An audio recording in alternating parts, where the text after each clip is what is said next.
Et nous avons aujourd'hui le plaisir de recevoir Gildas Bourdet. Gildas, bonjour. Bonjour. Bienvenue sur notre antenne.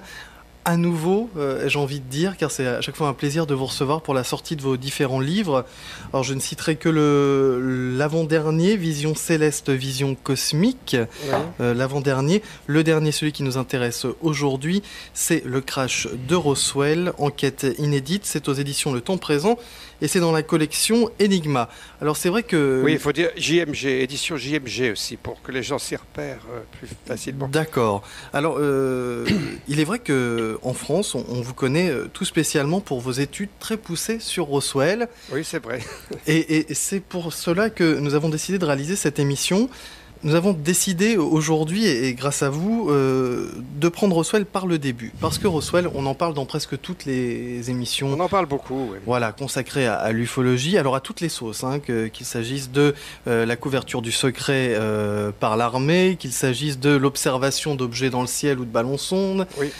Tous ces sujets sont traités et il y a toujours le mot Roswell qui est présenté, alors que on a l'impression de te connaître parce qu'on a peut-être vu un faux ou un vrai documentaire concernant un bonhomme sur une table de dissection. Oui, c'est le fameux film, le scandale du film de l'autopsie d'un extraterrestre de Roswell qui était diffusé en 1995. Il y en avait par Jacques Pradel, c'est ça? En France par Jacques Pradel, mais c'était une diffusion mondiale qui venait de Grande-Bretagne. Et quand on a vu ça, on a l'impression de tout savoir sur Alors, Roswell. tout le monde est persuadé, c'est-à-dire que la plupart des gens sont persuadés que Roswell c'est cette histoire-là et que c'est un canular, que c'est du bidon, voilà. Pour être tout à fait clair, moi je dis que ce film-là, on ne sait toujours pas ce que c'était en fait. Donc il y a des Anglais qui disent que ce sont eux qui l'ont fabriqué, mais ils n'ont absolument pas prouvé. Alors, donc on ne sait toujours pas ce que c'est que ce film, sinon que il est venu à point nommé pour faire capoter les enquêtes sur Roswell qui montaient en puissance, qui devenaient très très gênantes pour l'armée américaine. Donc il y a de bonnes raisons de penser que c'était un coup monté. Bon, on va en reparler peut-être plus tard. On en reparlera de ce film, effectivement. Voilà, il fallait quand même préciser ça. Et puis car cette émission sera réalisée en 3 différentes parties. Alors nous allons, en quelques mots, on va prendre le temps aujourd'hui, rappeler ce qu'est Roswell dans l'histoire. On va resituer Roswell. Oui. Ensuite, vous nous retracerez l'histoire de ce qui est arrivé à Roswell, chronologiquement. Oui. Et puis ensuite, nous arriverons en 3e et dernière partie aux découvertes récentes, à l'actualité liée à Roswell et aux témoignages, car il y a encore aujourd'hui de nouveaux témoignages. On en parlera dans quelques instants. Alors, Roswell, c'est une drôle d'histoire parce que ça commence en 1947, et puis, je vais vous laisser nous dire les dates dans quelques instants, et puis, après un buzz, comme on dirait actuellement, énorme, démentiel, tout se calme, tout s'aplatit, puis ça revient, ça redisparaît un peu et ça revient. Ça a été démenti le soir même, donc ça a disparu des écrans radars pendant 30 ans. Et puis, c'est reparti en 1978 avec un premier témoignage. Alors, je reviens sur le point de départ parce que c'est intéressant à bien saisir. C'est qu'en 1947, c'est la première grande vague médiatisée d'observation d'OVNI. Bon, maintenant on sait qu'on en avait vu bien avant, mais disons que c'est la première grande vague qui fait irruption dans le ciel des États-Unis principalement en juillet 1947. Et au beau milieu de cette vague des soucoupes volantes ou des disques volants comme on les appelait, eh bien c'est la base des bombardiers atomiques, les fameux B-29 qui avaient bombardé, qui avaient lâché la bombe atomique sur Hiroshima et Nagasaki 2 ans plus tôt, qui était l'élite de l'armée de l'air américaine. Cette base, à Roswell, au Nouveau-Mexique, diffuse un communiqué de presse à midi le 8 juillet 1947, annonçant qu'ils ont découvert un de ces disques volants qui s'est écrasé dans la région et qu'ils l'ont récupéré.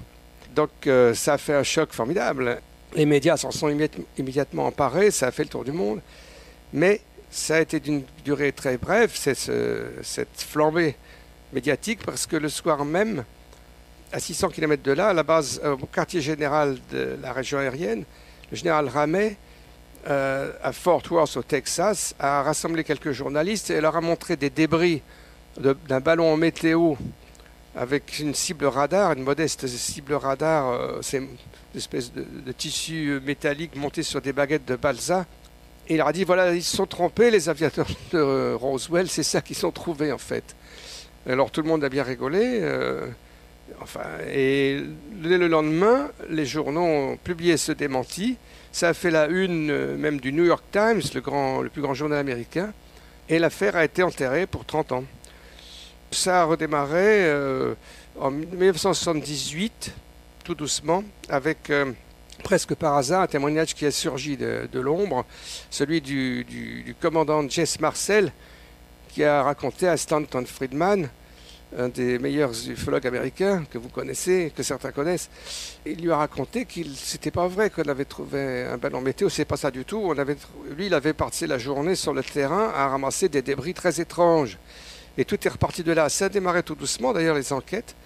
Il y a eu un premier livre, quand même, dès 1980. Il avait commencé à enquêter avec William Moore, lequel, d'ailleurs, a laissé tomber un petit peu Stan Friedman, qui a eu l'élégance de ne pas s'en plaindre, d'ailleurs. Mais il s'est coquiné, si j'ose dire, avec un auteur à succès, Charles Berlitz. Et ils ont publié un premier livre qui n'était pas très bien ficelé, c'était mal cuit encore à ce moment-là, en 1980. Donc ça n'a pas vraiment fait un gros événement médiatique. Il a fallu attendre pratiquement le début des années 90 pour que de nouveaux enquêteurs se lancent sur cette piste. C'était des enquêteurs d'un des organismes les plus réputés aux États-Unis, le QFOS, qui avait été fondé à l'époque par l'astronome Alan Hynek. Cet astronome, juste un mot pour situer les choses, c'était cet astronome qui avait assisté l'US Air Force pendant 20 ans pour trouver des explications aux ovnis. Et quand on a fermé les enquêtes officielles aux États-Unis en 1969, Hynek s'est rebellé, il s'est rebuffé. Et en 1972, il a publié un livre affirmant que lui, il était maintenant convaincu que les ovnis existent. C'est cet homme-là qui a créé le QFOS. Et ce sont des enquêteurs de cet organisme, le QFOS, qui sont allés à Roswell. Ils ont raconté ensuite, c'était Kevin Randall et Donald Schmitt, ils ont raconté ensuite qu'ils étaient allés là en se disant qu'en 15 jours, ils allaient expliquer tout ça, que ce n'était pas sérieux. Et au bout de 15 jours, ils étaient convaincus qu'ils étaient sur une piste énorme, en fait. Donc il y a eu à ce moment-là de nouvelles enquêtes qui ont démarré, qui ont abouti à un premier livre paru en 91 de Kevin Randall et Donald Schmitt, qui malheureusement n'a pas été traduit en français, suivi, et qui était un livre important, où ils ont retrouvé pas mal de témoins, et ils ont commencé à construire, à retrouver ce qui s'était passé à Roswell. Ensuite, il y a eu un deuxième livre en 94. Alors là, les choses se sont compliquées, parce qu'il y a eu une divergence entre Friedman, qui a fait son livre lui aussi, qui s'est emballé pour une piste un peu différente à 150 km de là, la plaine de San Agustin, de l'autre côté du grand fleuve, le Rio Grande, qui coupe le Nouveau-Mexique en deux, nord-sud. Ça s'est compliqué avec plusieurs pistes, et puis il y a eu des témoins qui se sont révélés très fragiles, même peu crédibles. Et donc... Et puis là-dessus, il y a eu, pour compliquer encore un peu plus les choses, ce fameux scandale dont nous parlions en 1995, et qui a... Bon, on va y revenir peut-être plus tard sur cette petite histoire, mais c'est pour resituer un peu. Donc, finalement, il y a eu donc encore des difficultés jusqu'à la fin des années 90, et puis ça a redémarré. Ça a redémarré parce que des enquêteurs ont continué à travailler, et j'accélère un tout petit peu l'histoire. Il y a un livre très marquant qui est paru il y a 1 an et demi, entre autres choses, qui s'appelle Witness to Roswell, de Tom Carey et Donald Schmitt, qui a fait beaucoup progresser les choses avec de nouveaux témoignages, au moins une vingtaine de nouveaux témoignages. Ça a été présenté au festival de Roswell en juillet 2007. J'y étais à ce moment-là, j'ai discuté avec eux. On a travaillé un peu ensemble. Moi, j'ai contribué à mettre au point un petit peu le scénario, et c'est à cela que j'ai abouti, que je présente dans mon livre, qui est paru il y a quelques semaines, le crash de Roswell. Mais alors, cette étrange affaire de Roswell, pendant 30 ans, presque 30 ans, de 47 à 78, oui. Plus rien. Presque rien. Presque rien. C'est-à-dire qu'on ne s'intéressait plus au cas, il n'y avait pas des bruits qui circulaient.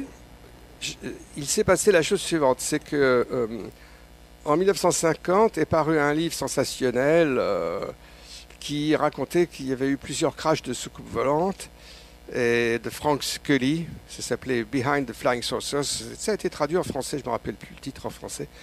Et alors ça a fait beaucoup de bruit, là. Ça s'est vendu à je ne sais pas combien, 150 000 exemplaires. Mais alors, il ne citait pas le crash de Roswell, entre parenthèses. Contrairement à ce qu'on pourrait croire, il citait 4 crashs, dont un au Nouveau-Mexique et un autre en Arizona. Il évoquait même un crash de soucoupe au Sahara.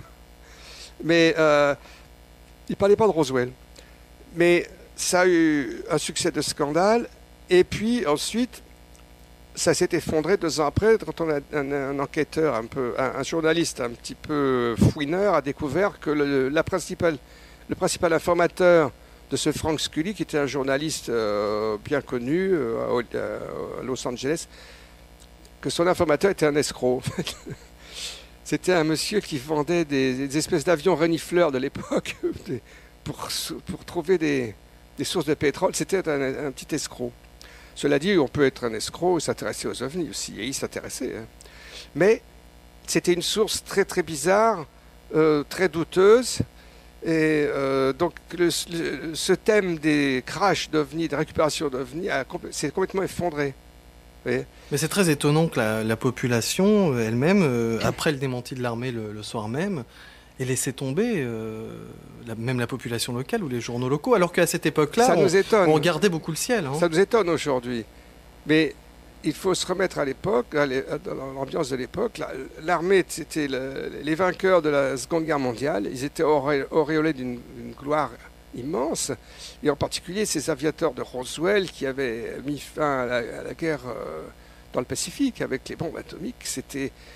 Ils avaient une crédibilité énorme. Donc quand ils ont dit ça, personne n'a songé à contester. Pour être tout à fait précis, il y a eu quelques articles très rares. J'ai un ami qui a retrouvé un article dans un Paris-Match de 1954 qui évoquait Roswell, mais qui mélangeait avec une des histoires de Frank Scully. Autrement dit, il avait repris, l'auteur de cet article avait mélangé le crash, cette histoire de communiqué de presse, avec une des histoires de Frank Scully au Nouveau-Mexique.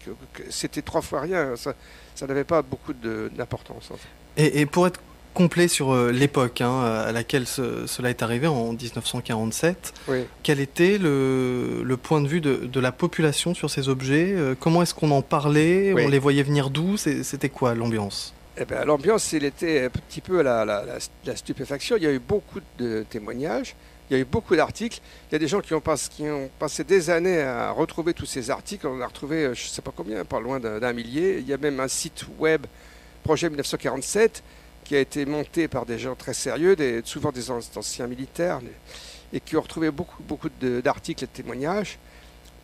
Et oui, on s'est demandé, est-ce que l'hypothèse extraterrestre était déjà dans les esprits?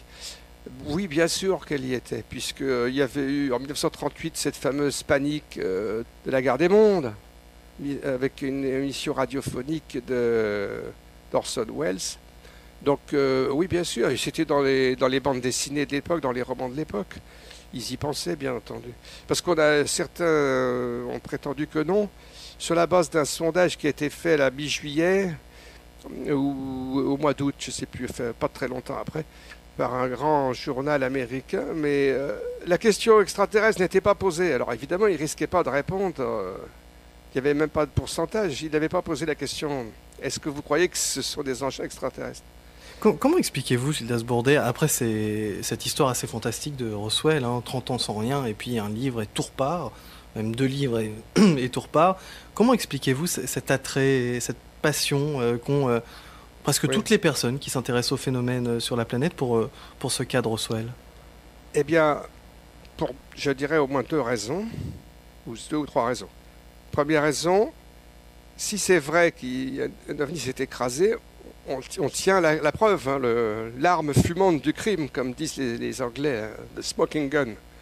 Et ça explose. Tout le dossier OVNI, littéralement, est complet. L'histoire du monde est changée. C'est une date historique formidable. C'est un engin extraterrestre avec des cadavres extraterrestres qu'on a retrouvés en 1947. C'est un événement fantastique. Ça ne ferait pas des petites manchettes de journaux. Hein. Ça, c'est le premier point. Donc, Et puis, pourquoi est-ce qu'on se focalise sur Roswell? Parce qu'il y a une quantité impressionnante de témoins, et comme on va le voir, qui sont convergents, à part quelques témoins flancs plus ou moins douteux, mais il n'y en a pas beaucoup. La plupart des témoins sont très convergents et solides. Et donc, c'est un cas remarquablement solide, en fait, contrairement à ce que l'on croit souvent. Et je vais essayer de le démontrer. Et puis, la troisième raison, si on veut, c'est la raison d'ordre culturel, quoi. C'est un événement culturel immense, si c'est vrai, cette découverte. Certains espèrent encore 60 ans, plus de 60 ans après, que l'armée dise bon, effectivement, vu le faisceau de preuves que vous nous apportez, effectivement, nous avons trouvé telle chose sur nos terrains. Oui, je sais pas si ça me paraît assez optimiste, moi. Ouais, c'est un scénario un peu optimiste, si vous voulez, oui. Parce qu'il faut quand même savoir que le dossier des ovnis, il s'est fortement compliqué, hein, et s'est alourdi au fil des années et des décennies, et qu'il y a d'autres aspects qui ont rendu le sujet plus inquiétant, si on veut. Avant de rentrer justement dans la chronologie des événements, avez-vous, dans toute votre carrière de recherche, jusqu'ici en tout cas, trouvé un cas qui se rapproche ou qui fasse écho avec ce crash à Roswell? Bon, il y en a un que je connais pas mal, c'est le crash qui s'est produit au Brésil en janvier 1996 à Varginha, près de la petite ville de Varginha au Brésil. Je connais assez bien le cas. J'ai d'ailleurs traduit le livre du docteur Lair qui a enquêté sur place. Je connais un petit peu les Brésiliens. J'étais invité 2 fois au Brésil, déjà en décembre 1997. C'était tout récent, donc ça datait d'un peu plus d'1 an. Et il y avait eu des présentations assez convaincantes déjà. Il y avait aussi un auteur qui s'appelait Paccaccini qui avait enquêté sur place. Et puis d'autres enquêteurs comme Claudio Arcovo, etc. Et puis il y avait A.J. Gever, l'organisateur que je connais bien maintenant, l'organisateur de cette grande conférence. Je l'ai revu depuis. Ils sont allés ensemble à Varginha d'ailleurs, parce que l'un des aspects tout à fait remarquables de cette enquête, c'est qu'il y a eu, disons très vite, des témoins civils et militaires sur la découverte d'un ovni et de survivants ce coup-là. Ce n'était pas des cadavres, mais c'était une poignée de survivants, d'allure très étrange d'ailleurs. Et il y en a un qui était malade, qui traînait dans les faubourgs de la ville, c'est incroyable comme histoire, qui avait une jambe cassée, et c'était deux jeunes policiers qui l'ont ramassé sur le trottoir, si j'ose dire, et qui l'ont amené à l'hôpital où il a été opéré. Il a été opéré sur place, et c'est le médecin qui l'a opéré qu'ils ont réussi à rencontrer. Et Rochelet l'a rencontré à 2 reprises, en fait. Non, oui, c'est ça. Ils sont allés le revoir 2 ans plus tard. Et il était encore très, très ému et impressionné, mais on l'a fait taire, en fait. La deuxième fois qu'ils l'ont vu, il n'a plus voulu dire un mot. Et quand ils sont sortis de l'hôpital, Gever a dit à Rochelet, qui me l'a raconté, il a dit, bon...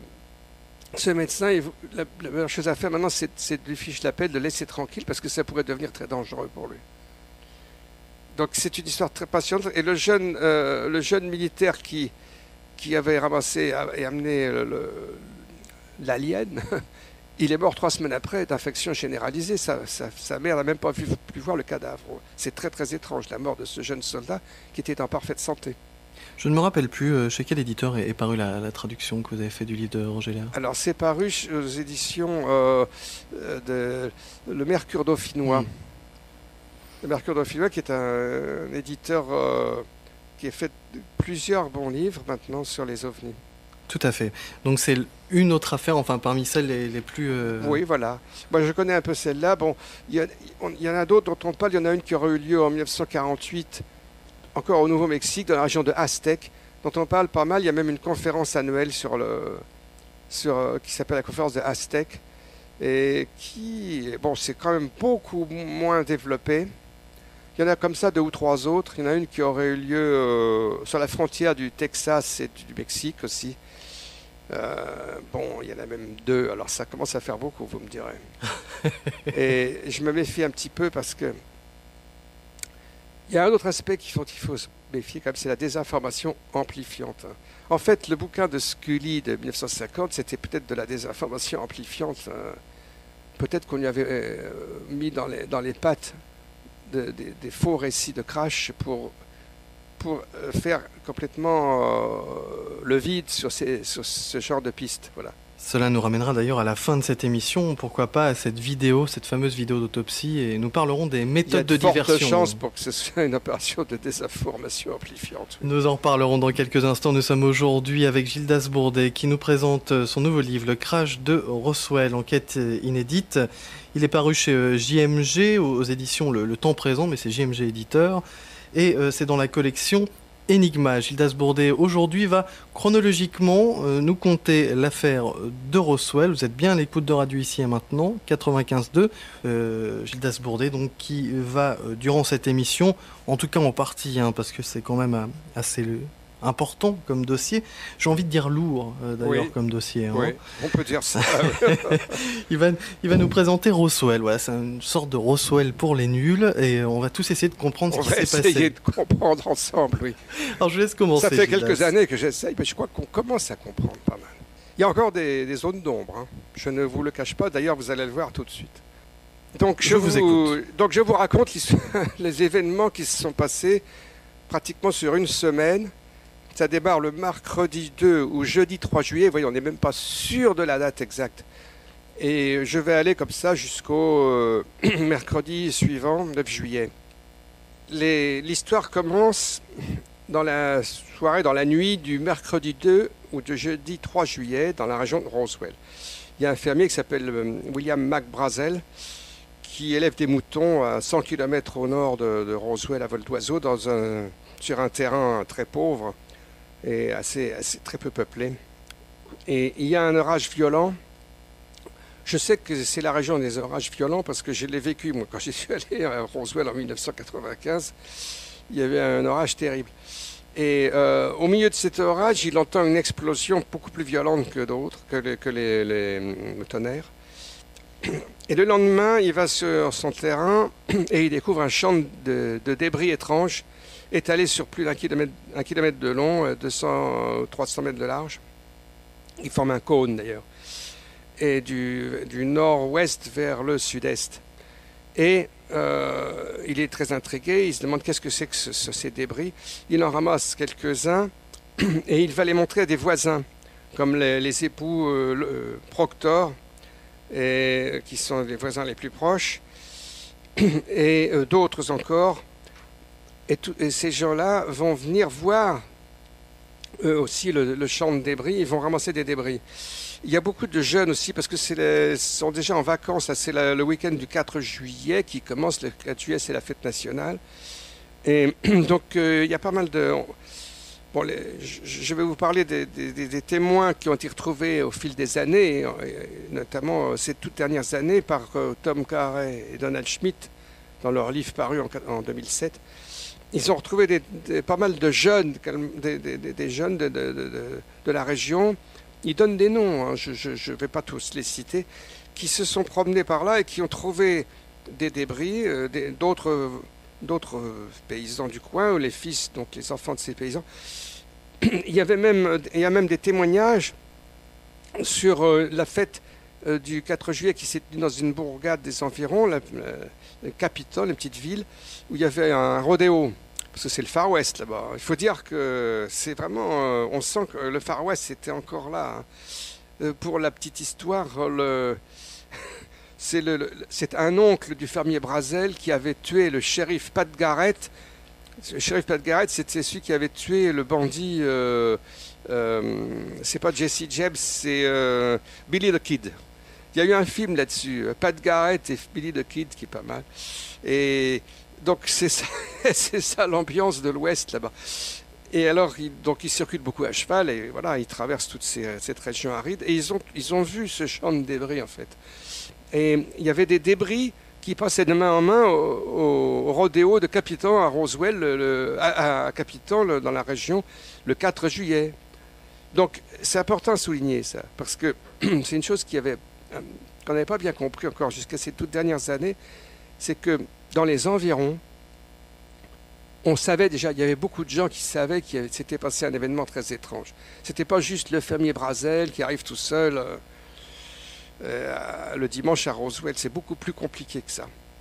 Alors, je vous interromps juste un instant, mais des débris partout dans les environs.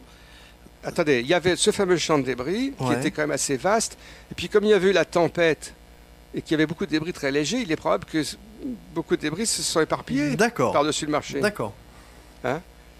Donc, c'était très difficile à balayer sous le tapis, cette affaire-là. Comme on va le voir, d'ailleurs. Et ça, c'est un aspect très important qu'il faut comprendre. Parce que, donc, dès le samedi, Brazel va aussi à la ville proche de Corona, où il a des amis, il connaît un officier de police, il montre ça au bar de Corona, l'épicerie de Corona, et il va voir son ami policier, et le policier lui dit qu'il devrait aller montrer ses débris à Roswell, qui est beaucoup plus loin, qui est à 3 heures de route, pour montrer ça aux militaires. Donc il se décide, il y va le dimanche matin, avec sa vieille guimbarde. C'était très pauvre à l'époque, hein. Il faut savoir quand même qu'il n'y avait même pas l'eau courante ni l'électricité sur sa petite ferme de Brazel. Il avait quand même une vieille guimbarde et il y va avec un sac de débris. Il va voir le shérif.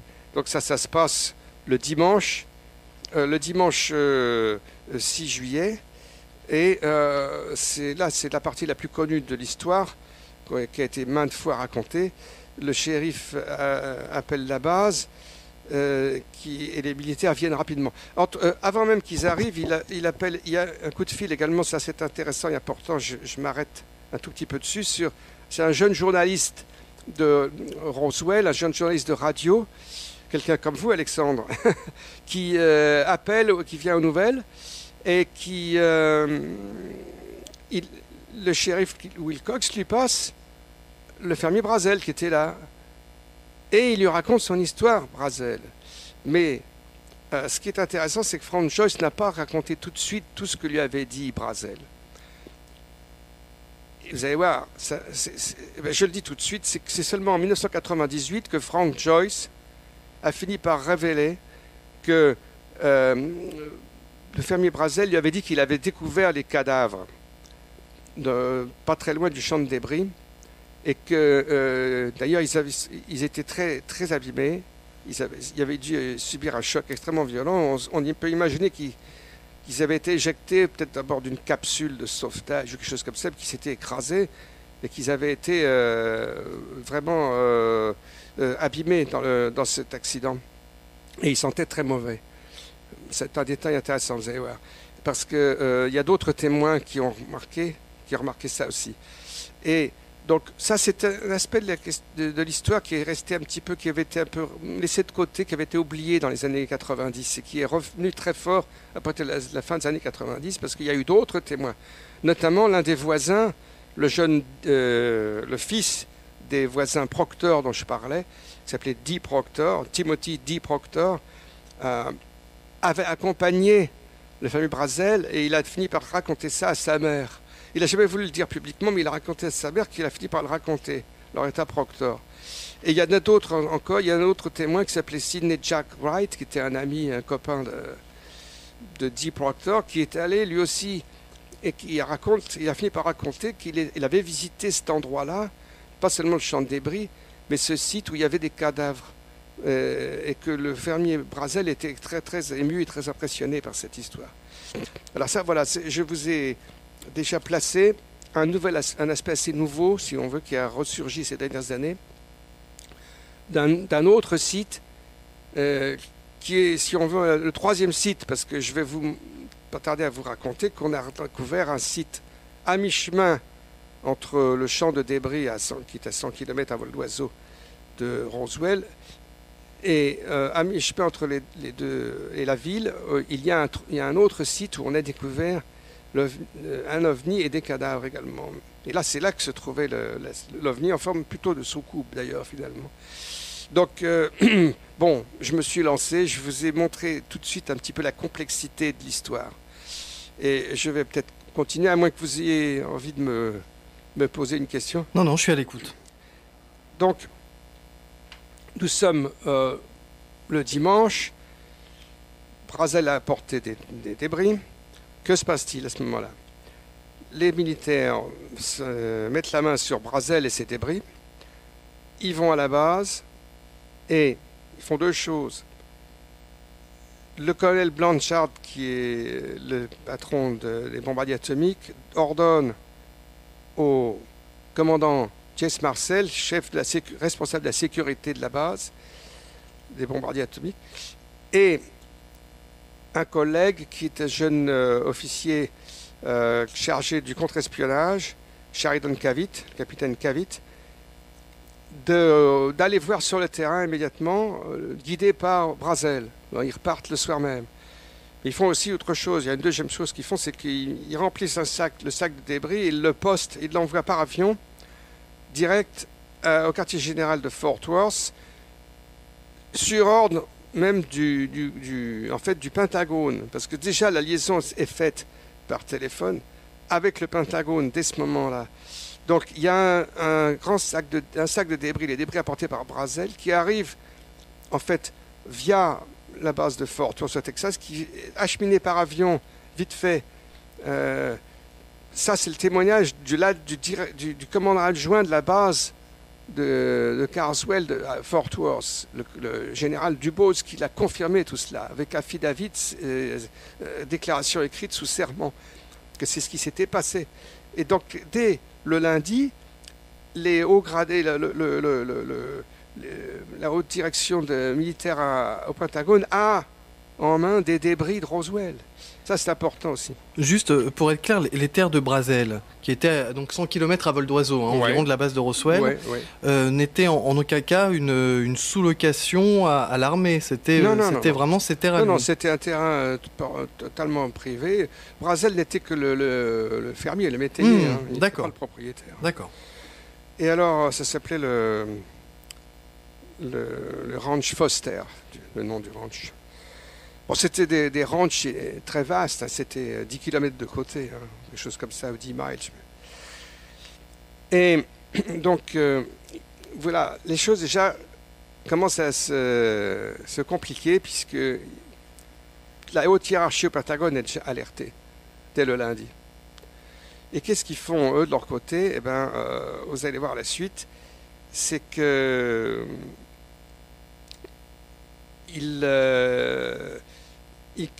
ils commencent à prendre des décisions déjà. Ils envoient des photographes pour venir photographier les sites dès le lundi, qui vont arriver à Roswell le lundi soir.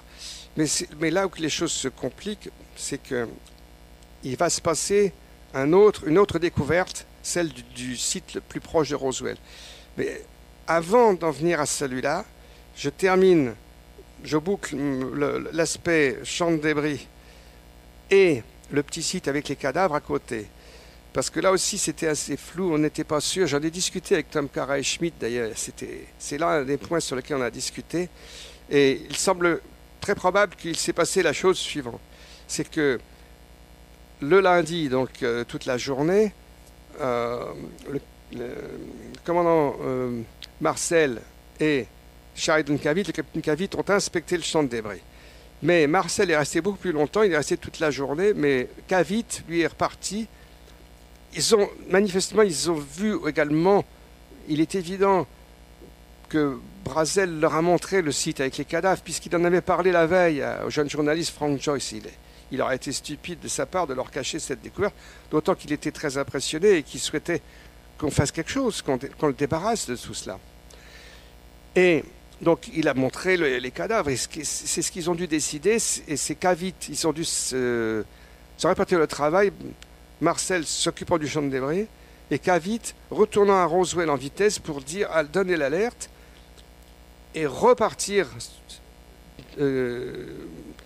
avec probablement une ambulance pour ramasser les cadavres, et c'est ce qu'ils ont fait dès le lundi soir. Et ils les ont ramenés à la base de Roswell.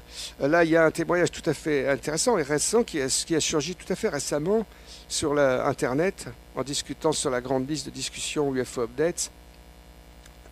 Il y a l'un des meilleurs enquêteurs qui s'appelle David Rudia qui m'a écrit en privé que l'un des intervenants sur la liste l'avait informé qu'il avait interviewé la femme d'un médecin de la base de Roswell qui a raconté que son mari avait été appelé d'urgence par le colonel Blanchard tard un soir, c'était sûrement le lundi soir, et qu'il avait disparu pendant 1h30 et il n'a jamais voulu lui dire ce qu'il avait fait.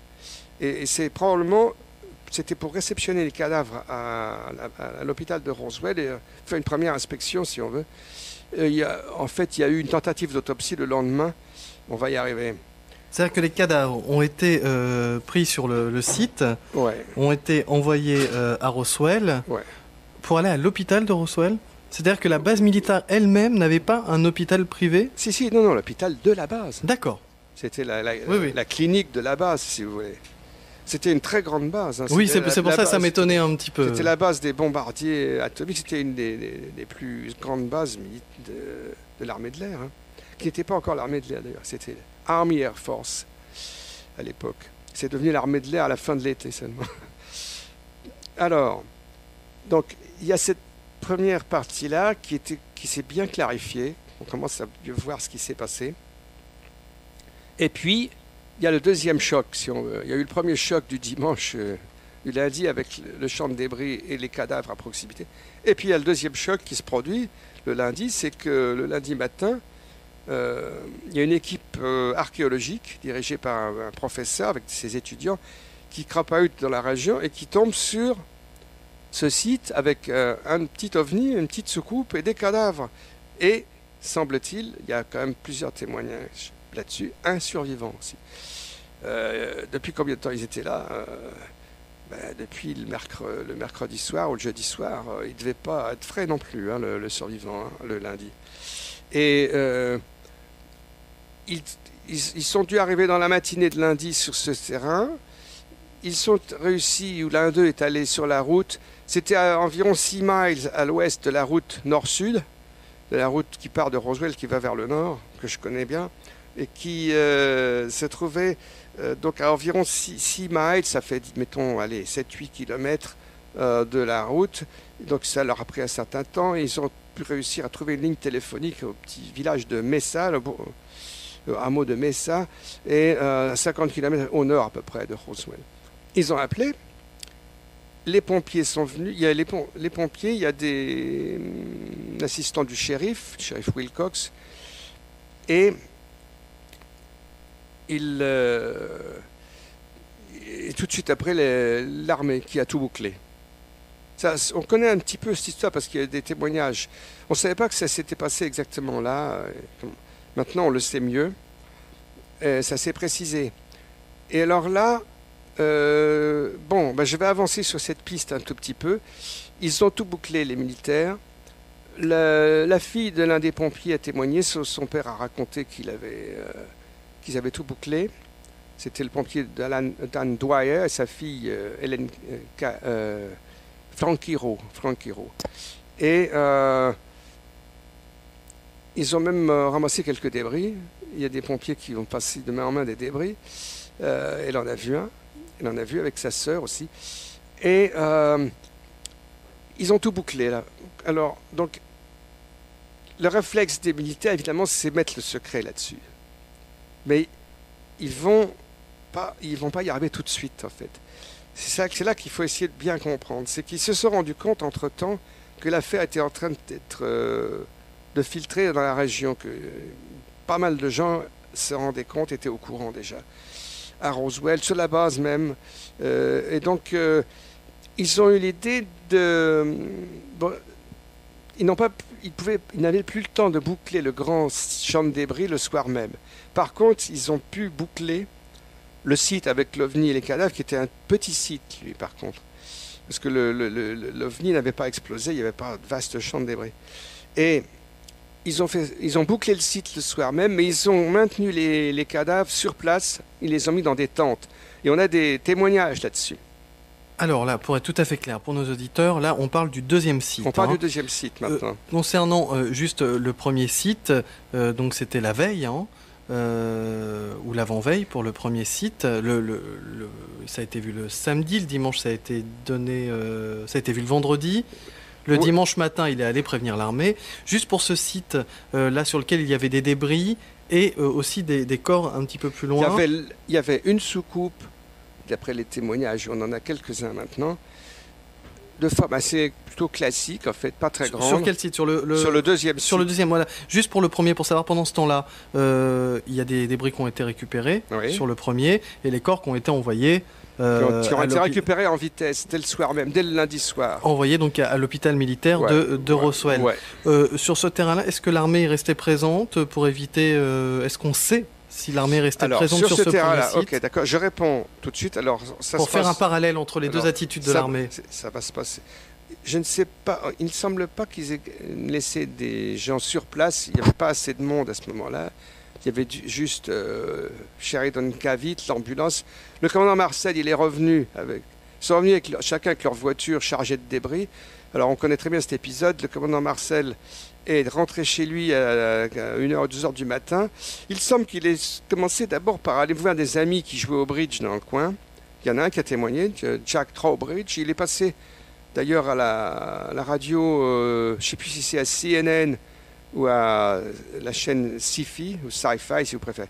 Mais on a tout ça sur film, hein. Ça a été affiché sur le site web de la chaîne Oui, c'est Sci-Fi. Et j'ai les photos.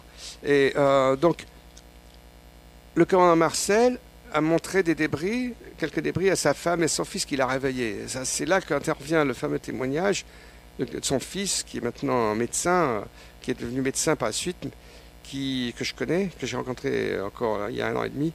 Et il maintient absolument, il a même écrit un livre là-dessus pour témoigner. Et donc il a eu en main pendant 20 minutes des débris qui lui ont montré son père. Et il a toujours affirmé que c'était des débris tout à fait étranges, qui n'avaient rien c'était pas du matériel connu. Je ne vais pas décrire en détail les débris parce que ça serait beaucoup trop long, je pense. Je voudrais me concentrer sur cette histoire qui est déjà assez compliquée. Et alors, donc, il s'est passé que dès le lundi soir, le lundi soir, il est rentré à la base et il y a eu un briefing très tôt le matin du colonel Blanchard, on connaît aussi cet aspect, mais il y a eu des aspects nouveaux qui ont été divulgués depuis. Donc je m'arrête là sur cet aspect-là pour finir d'expliquer ce qui s'est passé, parce qu'on a des nouveaux témoignages sur la découverte du deuxième site. Qu'est-ce qu'ils ont fait à ce moment-là? Ils ont décidé de boucler ce site-là et ils ont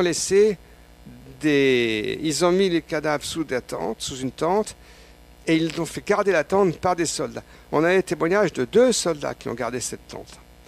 Et c'est dans le livre de Carey et Schmidt. Donc il y a eu 2 témoins on a leur nom, hein, leur propre fils, leur famille a témoigné. Le soldat Ed Saint et le caporal Raymond Van Wy ont été chargés de garder la tente avec les cadavres à l'intérieur. Ils étaient armés, ils avaient ordre de tirer sur toute personne qui se serait approchée. Et il est certain que c'était là que ça se passait, parce qu'ils ont bien dit que le trajet avait pris plus d'une demi-heure sur la route. Et donc c'était beaucoup plus près que le site que le champ de débris. Et donc voilà ce qui se passe. J'ai pratiquement raconté à peu près ce qui s'est passé donc la journée du lundi. Et si vous voulez, on peut raconter maintenant, voir ce qui s'est passé le mardi. Et ça, c'est la journée fatidique, la journée de tous les dangers pour les militaires de Roswell, en fait. Donc, le mardi matin, et alors, il y a eu un briefing de très bonne heure du colonel Blanchard, et où les grosses décisions ont été prises. Or, on sait maintenant, et c'est là qu'il faut que je fasse entrer en scène le jeune officier chargé des communiqués de presse, du colonel Blanchard, hein, le lieutenant Walter Haut. Parce que le lieutenant Walter Haut, c'est lui qui va être chargé de diffuser le communiqué de presse, mais il a raconté il a fini par raconter, c'est un témoignage posthume, mais qui est paru maintenant dans le livre de Cara et Schmidt, avec l'autorisation de la fille du lieutenant Haut, qui est maintenant la directrice du musée de Roswell. J'ai rencontré brièvement, elle a l'air très très bien cette femme-là. Et il a raconté que le général Ramey et son adjoint, le colonel Dubose, étaient venus à Roswell dès le soir. Ils ont assisté au briefing, donc à la réunion où toutes les décisions étaient prises le mardi matin. Alors qu'est-ce qui s'est passé à ce moment-là? Ils avaient conscience qu'ils couraient un très grand risque, entre guillemets, que l'affaire leur pète à la figure et qu'ils ne puissent pas la maîtriser. Leur première idée, leur premier réflexe, bien entendu, c'était la politique du secret, parce que c'était une découverte extraordinaire, secret militaire, automatiquement. Mais ils ont dû craindre que ça leur échappe. Donc, moi, c'est ma thèse, je ne suis pas le seul à le penser, c'est qu'ils ont dû décider, à ce moment-là, premièrement, d'aller immédiatement envoyer des troupes pour prendre le contrôle du champ de débris. C'est ce qui s'est fait dans le courant de la matinée. Mais il n'était pas sûr qu'ils allaient pouvoir tout boucler parce que, comme je vous l'ai dit, il y avait des débris un peu partout, il y avait des gens qui en avaient en main. Donc ils ont dû prendre la décision de précaution, si on veut, de risque calculé, de publier un communiqué de presse assez vague qui a été divulgué effectivement le mardi midi, et annonçant la découverte donc de ce fameux champ de débris, disant qu'ils avaient trouvé un engin, un disque volant, et qu'ils l'avaient récupéré. Et donc c'est ce qui a été fait dès le mardi midi. Alors je ne sais pas si je fais trop vite ou si c'est un peu trop compliqué. Non, de toute façon on ne peut pas rentrer dans tous les détails. Là on en est au mardi midi et on est déjà presque à la moitié de l'émission. Donc je continue encore. Vous me direz quand vous voulez faire votre pause. Tout à fait, juste après le mardi. On prend le temps avec le mardi et après on fait une pause. D'accord. Eh bien, elle n'est pas finie la journée de mardi, je vous préviens. Il s'est passé que un certain nombre, ils ont décidé de prendre le contrôle ils sont allés prendre le contrôle du champ de débris. Ils sont parvenus vers le milieu de la journée, vers le midi. Et à ce moment-là, ils ont embrayé sur la deuxième phase de leur opération, qui a été le démenti. Ils ont commencé à organiser le démenti. Ils ont envoyé le commandant Marcel direct à Fort Worth. Le général Ramey et le colonel Dubose étaient déjà revenus à ce moment-là. Ils sont repartis. Bon, c'était 1h30 de vol à peu près. Hein. Donc c'était jouable, tout ça. Et ils ont commencé à organiser le démenti du soir à Fort Worth, dont je vous ai parlé tout au début, qui a consisté à convoquer la presse dans le bureau du général Ramey, à leur montrer des débris de ballons en leur disant voilà, ils se sont trompés, c'est ça qu'ils ont trouvé. Mais c'était un vol très important. Il y avait le bombardier B-29 avec tout un équipage galonné à bord, dont l'adjoint du colonel Blanchard. Et ça, c'est ce qui s'est passé. Donc, côté Fort Worth, Texas, démenti. Mais à Roswell, ils ont commencé également à embrayer sur la marche arrière. Donc une fois qu'ils ont compris qu'ils avaient qu'ils étaient en train de reprendre contrôle de la situation, qu'ils allaient faire le démenti de soi même, ils ont commencé à organiser le démenti et le cover-up, comme on dit, à Roswell même. C'est-à-dire que on a des témoignages, ce sont parmi les plus anciens d'ailleurs, on sait qu'il y a des journalistes qui ont été muselés à ce moment-là. L'un des tout premiers témoignages, c'était Lydia Sleepy. Je ne sais pas si ça vous dit quelque chose. C'était une typiste, comment dire, une télétypiste, enfin, d'une des deux radios de Roswell, qui travaille à Albuquerque, qui est en liaison avec l'une des deux radios de Roswell. Elle a raconté que le journaliste de la deuxième station de radio lui avait téléphoné pour lui dire qu'il y avait une découverte sensationnelle qui avait été faite. On ne sait pas exactement quel jour c'est, mais c'est probablement, ça a dû se passer le mardi matin. Or, quand elle se préparait, elle commençait déjà à envoyer ce témoignage à leur station centrale qui était à Los Angeles, de ce réseau de radio. Quand il y a eu cette communication a été interrompue par un téléx du FBI qui a dit « Arrêtez ça, sécurité nationale, etc. » Et on a le témoignage également de l'autre radio. Ah oui, alors, je reviens un tout petit peu en arrière. C'est que le lundi, le patron de la radio KGFL, du jeune journaliste dont je vous ai parlé, Frank Joyce, son patron, Whitmore, a envoyé chercher Brazel sur son terrain, qui était le lundi. Il avait accompagné donc les deux officiers. Il est allé le chercher, il a mis le grappin dessus, ils l'ont ramené à Roswell et ils l'ont interviewé le soir même avec l'intention de diffuser l'entretien le lendemain matin. Et ça aurait été une bombe, évidemment.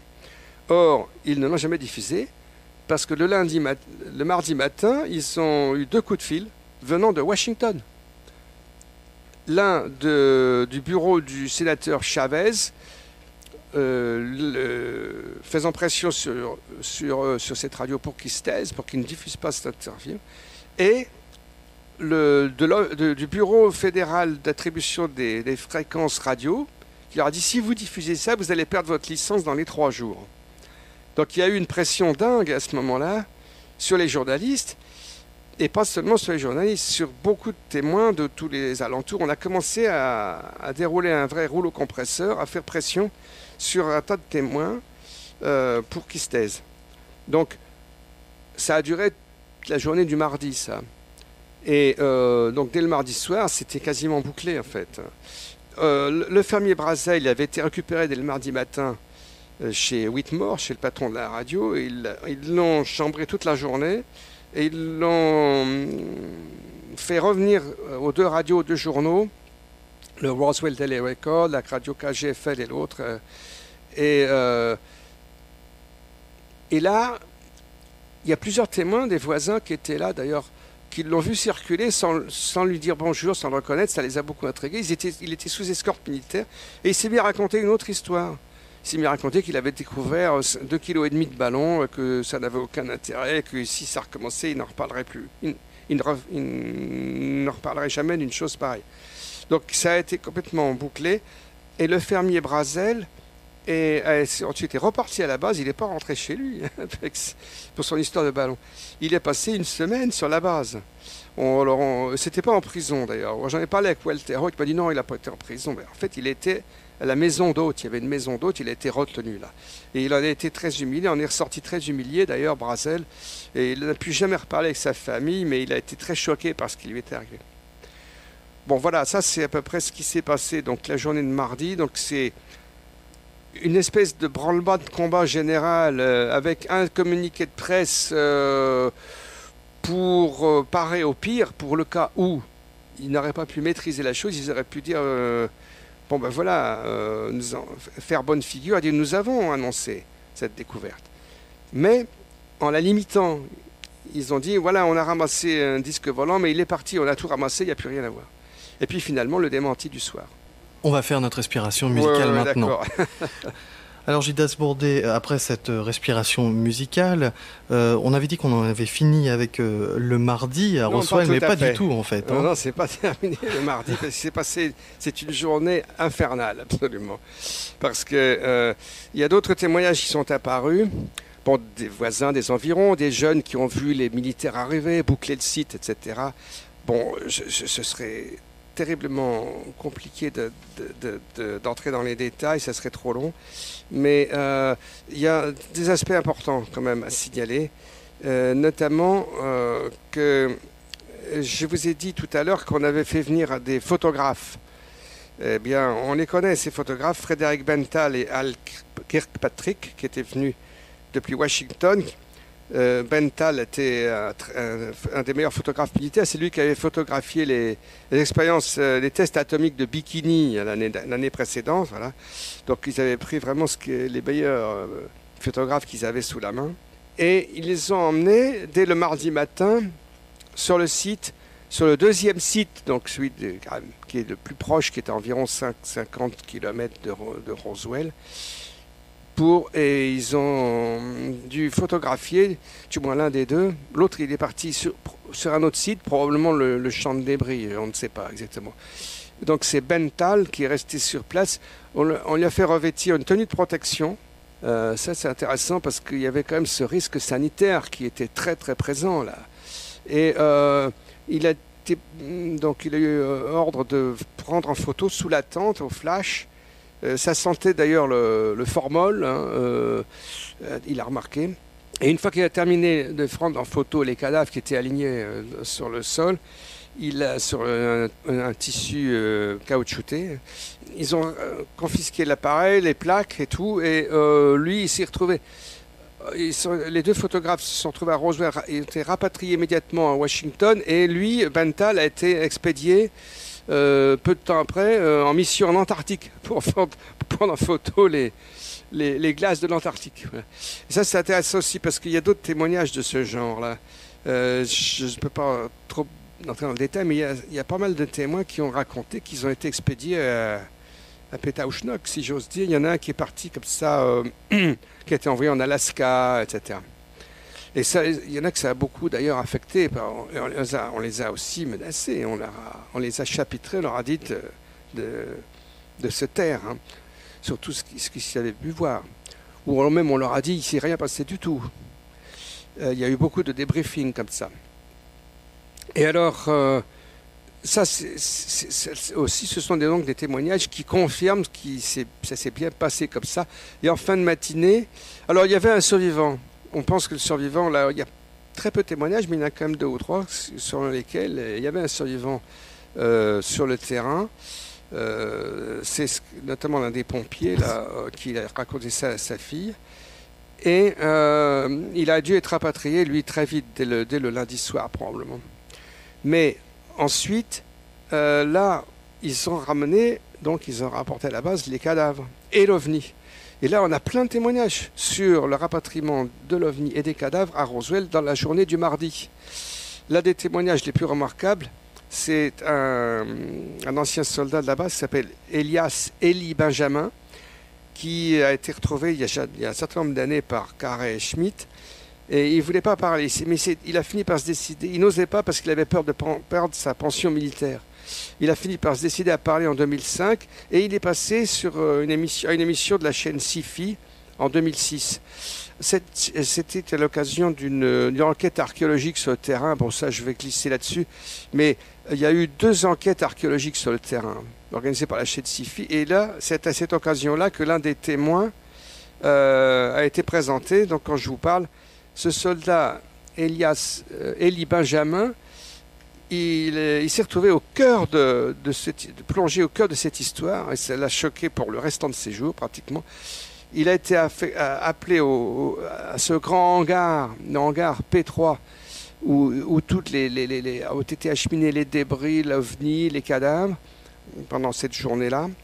Et il a eu pour instruction de transporter les cadavres depuis ce hangar jusqu'à l'hôpital de la base.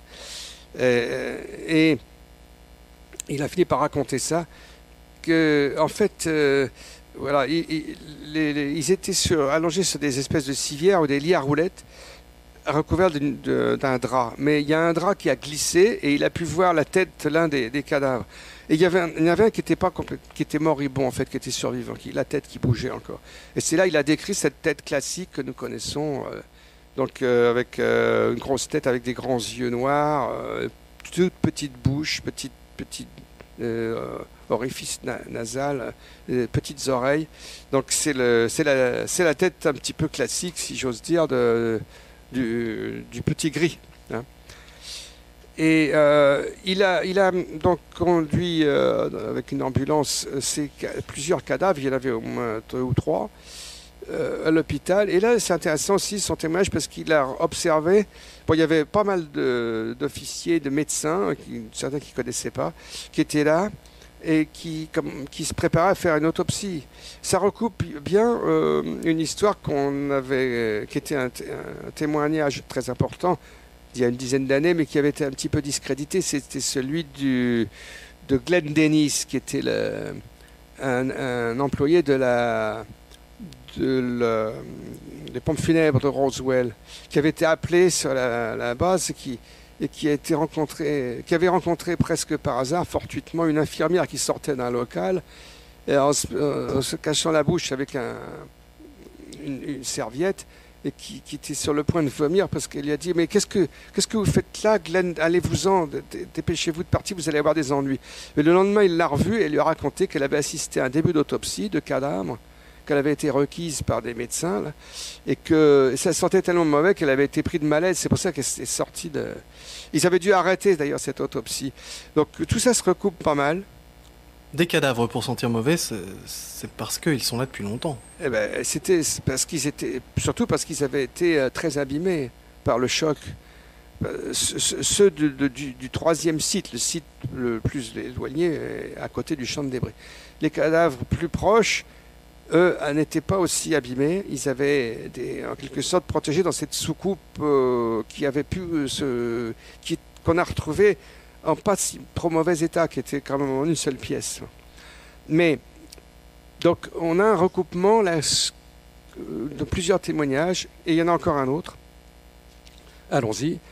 C'est que, également ce mardi, il y a un témoignage nouveau qui est apparu, celui de Myriam Andrea Bush, qui avait 27 ans à l'époque, qui était la secrétaire de l'administrateur de l'hôpital, le lieutenant-colonel Harold Warren. Eh bien, cette femme-là, son frère George et sa sœur Jean ont fini par raconter elle a fini par leur raconter que son patron l'avait emmené brièvement voir ces cadavres et cet début d'autopsie. Et elle a décrit à peu près le même genre de corps. Et il y en avait un qui était encore vivant, donc elle a confirmé ça aussi. Et alors cette jeune femme a été bouleversée. Il semble bien qu'elle ait été menacée, elle était traumatisée, c'est ce que sa famille a raconté, et ça lui a complètement gâché la vie. Et elle s'est suicidée, c'est ce qu'on a dit, mais son suicide est bizarre. Parce qu'elle avait des traces de coups sur les bras et elle s'était étouffée avec un sac en plastique noué autour de la tête. Alors c'est un suicide assez bizarre et sa propre belle-sœur Pat Bush a témoigné publiquement. On a la vidéo, ça a été montré sur la chaîne Sci-Fi, disant qu'elle ne croit pas du tout au suicide et pense qu'en fait elle a été liquidée parce qu'elle allait parler en fait. Donc ça se termine assez tragiquement, ce témoignage. Bon, voilà, donc il y a tout cet aspect-là, récupération des cadavres donc, qui sont ramenés à la base. On a un certain nombre de témoignages qui se confirment, qui se confortent les uns les autres. Et ensuite, on a la récupération et le retour donc de l'OVNI lui-même, de la petite soucoupe. Donc après un certain nombre de témoignages, je ne vous les ai même pas tous cités. Il y a d'autres soldats. Ils ont tous décrit, non pas un engin comme une espèce de planeur à forte flèche, comme on l'avait cru, elle en flèche. On penchait vers cette description dans les années 94-95 et en fait on en est revenu. Il semble bien que c'était plutôt de forme circulaire. Alors, ce mardi soir, nous avons les préparatifs donc, pour le transport des corps du deuxième site et le chargement et transport des cadavres du troisième site. Alors voilà, on arrive là si vous voulez maintenant. Donc là, vous me poussez pour avancer parce qu'il faut effectivement qu'on arrive à en sortir. Donc voilà, il se passe ensuite qu'on a toute une série de témoignages encore, cette fois sur donc, la phase suivante de l'opération, qui est que on a transporté tous ces cadavres et l'OVNI hors de Roswell et les débris. Donc ça s'est passé dans la journée, ça commence à se préparer le mardi soir. Alors c'est intéressant aussi, là il y a un témoignage, c'est celui de Walter Haut. Parce que le lieutenant Haut qui avait été chargé donc, de communiquer de presse, pendant des années, il s'en est tenu à ça. Il a dit, voilà, j'ai diffusé le communiqué de presse. Moi, je l'ai rencontré à 2 reprises en 1995 à Roswell. C'était un type vraiment très, très intéressant, très sympathique. Et il dirigeait le musée de Roswell à ce moment-là, en 1995. Et puis, maintenant, c'est sa fille, il est mort. Et il a fini par raconter, donc, dans un affidavit, c'est-à-dire c'est une déclaration signée sous serment devant notaire, que son patron, le colonel Blanchard, l'avait emmené brièvement dans le hangar P3 pour voir où il a pu voir l'OVNI et les cadavres. Ça a dû se passer vers le mardi soir quand tout ça a été rapatrié. Ouais. Je pense juste un instant, Gildas Bourdet, à tous ceux qui nous rejoindraient maintenant, ouais. qui auraient entendu, qui voient là où nous en sommes, etc. Ouais. Juste, si vous pouviez nous rappeler géographiquement où se situent les 3 sites. Absolument. Donc, nous sommes dans la région de la petite ville de Roswell au Nouveau-Mexique. En 1947, il y a la ville de Roswell avec les bombardiers, la grande base des bombardiers atomiques, juste au sud de la ville. Et puis, au nord de la ville, il y a 3 sites, en fait. Il y a le premier, historiquement, qu'on a connu, c'est le site, ce qu'on appelait le champ de débris du Ranch Foster, un vaste champ de débris étrange, et à 100 km à vol d'oiseau, plus de plutôt 150 km par la route. Il fallait 3 heures de route pratiquement. 3 heures de route, 100 km à vol d'oiseau, un site avec des débris et quelques corps à part. Et un peu plus loin, à l'est, à 2 ou 3 miles à l'est, 1000 si vous préférez, 2 ou 3 cadavres. D'accord. Très, très mutilés, très abîmés. C'est pour le premier site. Ça, c'est le premier, et que j'appelle moi le 3e site, les cadavres, pour les distinguer du 2e site, où on a trouvé l'OVNI et les cadavres, et un survivant aussi, semble-t-il, d'après plusieurs témoignages. Premier site, les débris. 2e site, un peu plus loin, ce que vous appelez le 3e site. Oui, attendez. Premier site, le champ de débris. Le 3e site, c'est les cadavres, pas très loin. Et le 2e site, c'est à mi-chemin, à 50 km au nord, l'OVNI, cadavre et un survivant. Découvert par des archéologues. Oui. Ok, très bien. Ça me paraissait intéressant de resituer tout cela. On a mis du temps à comprendre tout ça. Parce qu'il y a eu toute une période pendant laquelle on a cru que les archéologues se baladaient dans la plaine de San Agustín, à 200 km de là, de l'autre côté du Rio Grande. Cette piste est aujourd'hui fort close, abandonnée. D'accord. Alors je vous laisse reprendre évidemment le cours de votre histoire. Ouais. Nous sommes le mardi soir. Nous sommes le mardi soir et à ce moment-là, les préparatifs sont en cours au hangar P3. À l'hôpital, il y a aussi une chambre froide pas très loin. On a pu mettre les cadavres aussi. Enfin, je ne vais pas dans tous les détails, sinon on n'en sortirait pas vivant. Mais il y a des témoignages aussi là-dessus. Mais pour résumer, il y a toute une série de témoignages sur l'assemblage des caisses, la préparation des caisses au hangar pour le transport du lendemain, comme le sergent Melvin Brown, par exemple, qui a été requis avec d'autres pour garder le hangar la nuit, qui avait aussi participé au transport. C'est un des plus anciens témoins, Melvin Brown. Et puis, il y a d'autres témoignages. Le soldat Francis Cassidy, la veuve du caporal Robert Lida, etc., qui avait vu tout cela. Le sergent Robert Smith, qui a participé aux préparatifs. Enfin, il y a pas mal de témoignages. Et puis, il y a un témoignage très intéressant, c'est un des plus anciennement connus. C'est celui de la veuve et de la fille d'un officier, d'un pilote, le capitaine Olivier Papy Anderson, qui a fini par leur raconter en 1980 qu'il avait transporté des cadavres directement jusqu'à la base de Wright dans l'Ohio. La base de Wright-Patterson, c'était la grande base technique de l'armée de l'air. Et effectivement, il semble bien que c'est là qu'on a acheminé beaucoup de choses, cette base de Wright-Patterson. C'est là que On a beaucoup parlé du fameux hangar 18 mythique où on avait tout rassemblé. C'est la base de Wright-Patterson.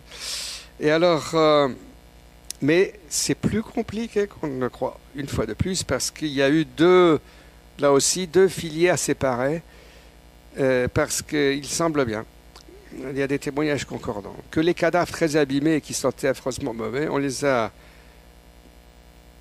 soigneusement emballés et entreposés pour la nuit le plus loin possible des bâtiments de la base, à l'autre bout des pistes. Et là aussi, il y a eu une grande tente qui a été montée, on y a entreposé une caisse, et ça a été gardé pour la nuit par des soldats armés. On a des témoignages là-dessus aussi. Et qu'est-ce qui s'est passé de ce côté-là? C'est que pendant la nuit, on a transporté cette caisse pour la charger à bord d'un des bombardiers B-29 qui s'est avéré... il y a eu un doute pour savoir quel bombardier c'était, mais ça a été finalement clarifié brillamment par Carré et Schmidt dans leurs enquêtes d'ailleurs. C'était le bombardier B-29 Straight Flush, pour être précis. Et il était stationné pour charger les bombes atomiques qui étaient très grosses. Ils avaient un puits de chargement sous l'avion. Et c'est là qu'ils ont mis la caisse. Et ils l'ont chargé pendant la nuit. Et après, il y a eu ce vol qu'on connaît depuis déjà assez longtemps, un autre vol historique de Roswell vers la base le quartier général de Fort Worth au Texas. Alors c'est un vol très spécial, il y avait beaucoup d'officiers à bord et il y avait des gardes armés, même dans la soute, ce qui fait que l'avion a volé à basse altitude vers Fort Worth. Il y a un des membres de l'équipage, on en a retrouvé plusieurs maintenant, qui a raconté qu'il y avait à bord, il y avait un médecin. Alors si ça avait été pour transporter 3 ballons météo, il n'y avait pas besoin d'un médecin entre nous. Donc on a les témoignages de au moins trois membres de l'équipage, le sergent Robert Slucher qui a témoigné par écrit dans un affidavit déjà ancien de 1993, et puis 2 témoins plus récents, le sergent Osepchuk et le soldat Thompson, Lloyd Thompson quand il est retrouvé. On a leur nom, on sait qui ils sont, etc. C'est Lloyd Thompson qui se souvient qu'il y avait il y avait un médecin à bord de cet avion. Et puis alors, il y a cet épisode assez drôle. C'est à l'arrivée à Fort Worth, l'un des officiers, le lieutenant Félix Martucci, a commencé à bavarder un peu dans les micros, dans l'intercom. Il a dit qu'il reconnaissait il y avait tout un attroupement qui les attendait. Et il a dit mais je reconnais l'un d'eux, c'est un ancien camarade d'école qui est devenu entrepreneur de pompes funèbres. Alors, que faisait là cet entrepreneur de pompes funèbres? Autre question. Mais il s'est fait immédiatement rembarrer par l'officier de pilote, le capitaine Ewing, qui n'était pas un marron, apparemment, qui lui a dit de se taire. Mais il a gaffé de nouveau Félix Martucci lors du vol de retour. Il n'a pas pu s'empêcher de dire aux soldats,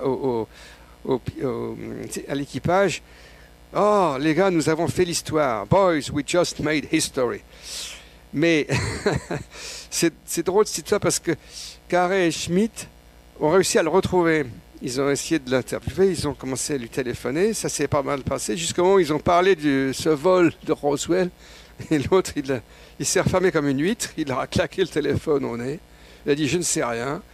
Et ils ont essayé de le rappeler quelques jours après. Il avait changé de numéro de téléphone. Ça veut dire que 60 ans plus tard, cet officier qui était à ce moment-là à la retraite, il s'est refermé comme une huître quand ils ont essayé de le faire témoigner. Donc il y a des gens qui ont parlé et puis d'autres pas. Ce qui est quand même étonnant, c'est de trouver des personnes du monde civil présentes dans ce dossier. Oui. À croire que l'armée n'avait pas les moyens de tout verrouiller toute seule. Là, on parle de cet homme des pompes funèbres. Oui. On se dit quand même, alors effectivement c'est plus facile avec le recul, mais quelle erreur. Il y avait des médecins qui n'étaient pas... Non mais attendez, ils étaient tous éventuellement travaillés ensemble. il y avait des relations de travail éventuellement très, très étroites et fréquentes avec des civils, oui, bien sûr, et qui travaillaient avec eux la main dans la main. C'est étonnant. C'est étonnant. Ça vous étonne, ça? Oui, qu'il y ait des civils qui... Oui, tout à fait. Je crois qu'à l'époque... On parle d'une base ultra secrète, tout de même, d'une base dans laquelle a été développée des... Oui. La base des bombardiers atomiques était... oui, d'un côté, il y avait un très haut niveau de sécurité, c'est ce que m'a dit Walter Root quand je l'ai rencontré, il a insisté beaucoup là-dessus. Il a même fait une plaisanterie parce qu'il avait un certain sens de l'humour. Il m'a pointé du doigt un aspirateur qui était dans un coin de la pièce où on s'entretenait. Il m'a dit, vous voyez ça?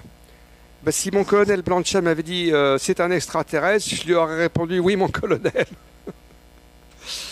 Non, mais il essayait de me dire, maintenant je comprends pourquoi il me disait ça. Il essayait de me dire, écoutez, je ne peux pas tout vous raconter aujourd'hui, mais un jour peut-être. Et c'est ce qu'il a fait en fait, mais de manière posthume. Donc voilà, on a toute une... Moi je considère que c'est très solide comme histoire parce qu'il y a plein de témoignages et ça continue, ce n'est pas fini. Il y en a encore d'autres sur ce qui s'est passé ensuite, sur différents vols. Il y a eu des vols avec plusieurs destinations. À White Sands, White Sands c'était la base du Nouveau-Mexique, plus à l'ouest où on lançait les fusées V2, c'était une base secrète également. C'est là que se trouvaient Van Braun et d'autres scientifiques allemands récupérés après la guerre.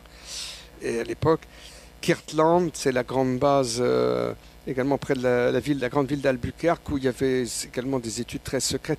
Kirtland et les laboratoires Sandia, c'est une zone très très secrète où on fait des recherches militaires depuis cette époque-là.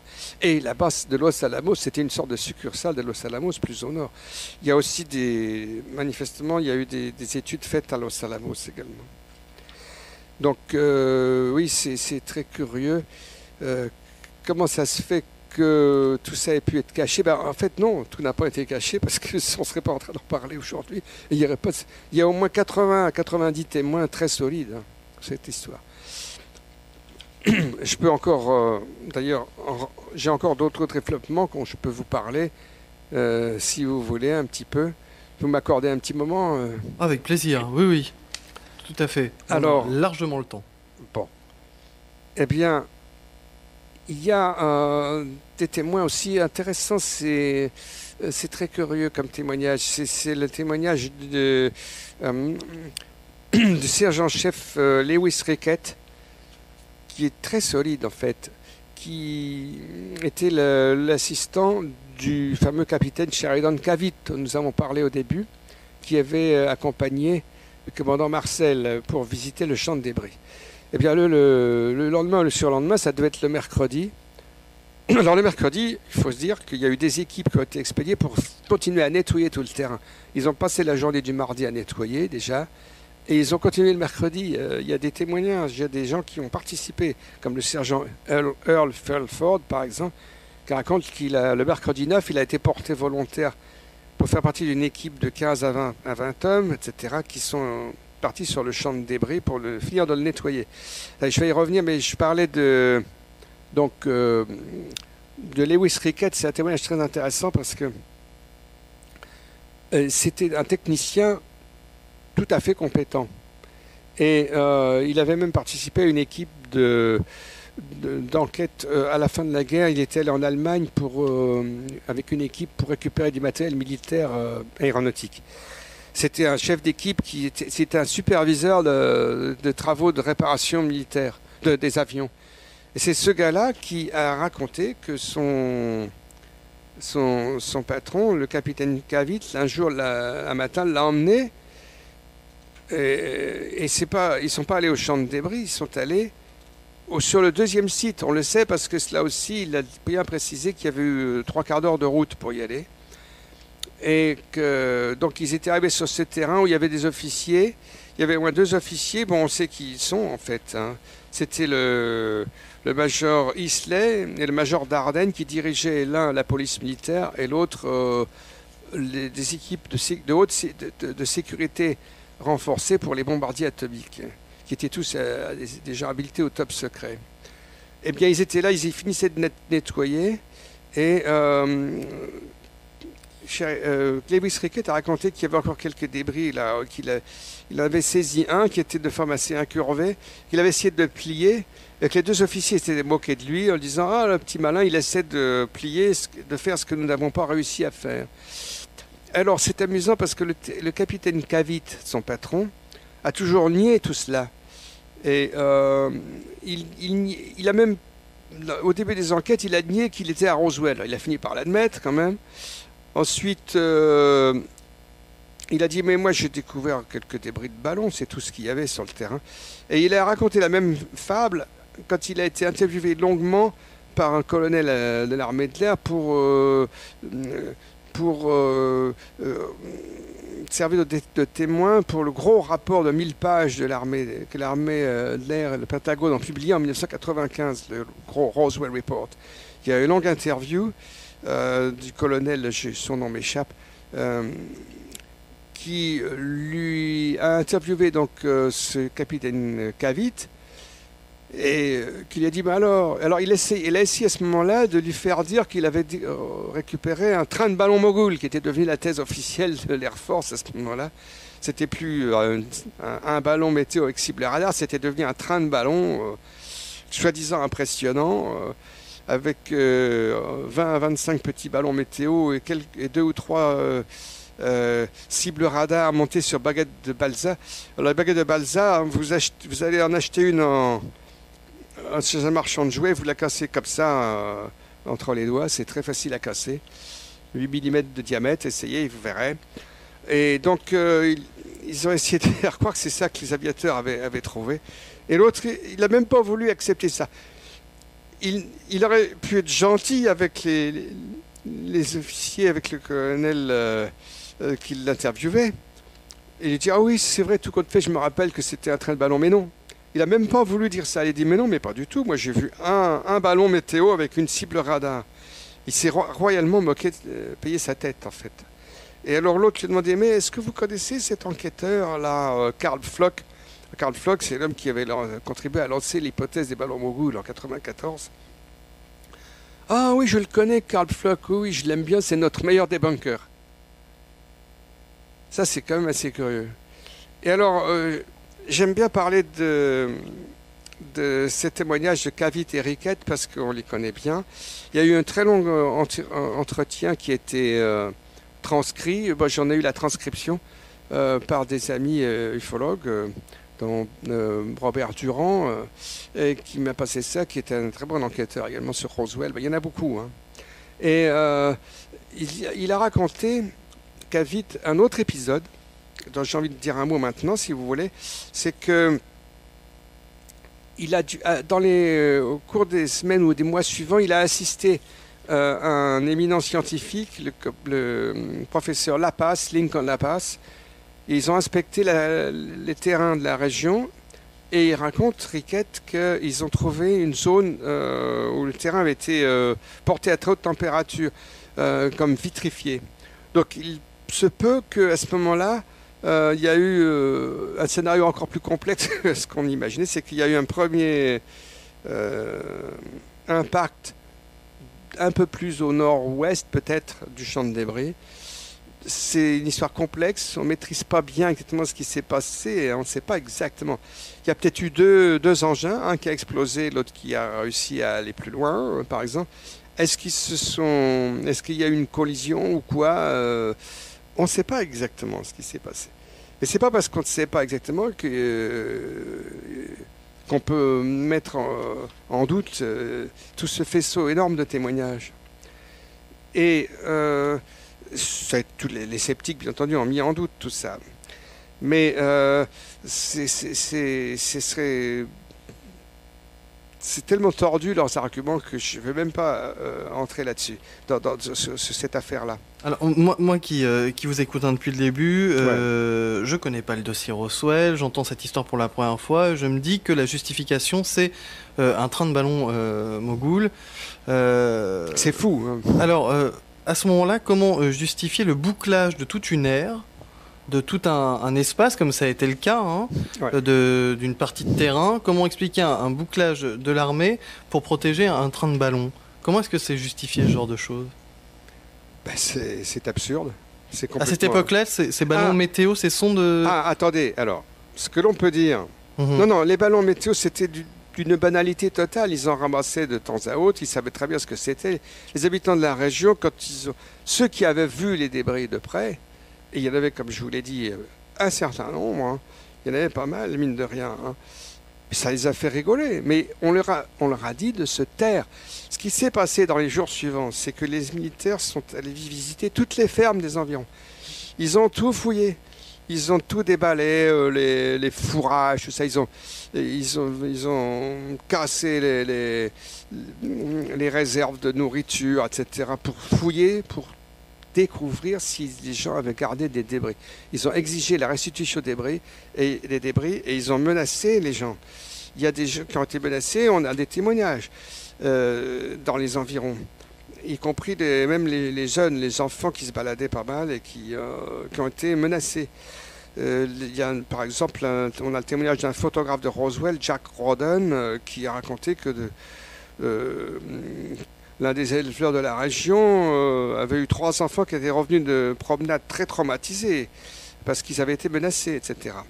Et on a également des témoignages à Roswell même, notamment des 2 filles de pompiers Dan Dwyer, Frankie Rowe et Helen Cahill, qui ont raconté que, de même que Barbara Duggar, la petite fille du shérif Wilcox, elles ont raconté qu'ils ont été menacés, leurs parents ont été menacés.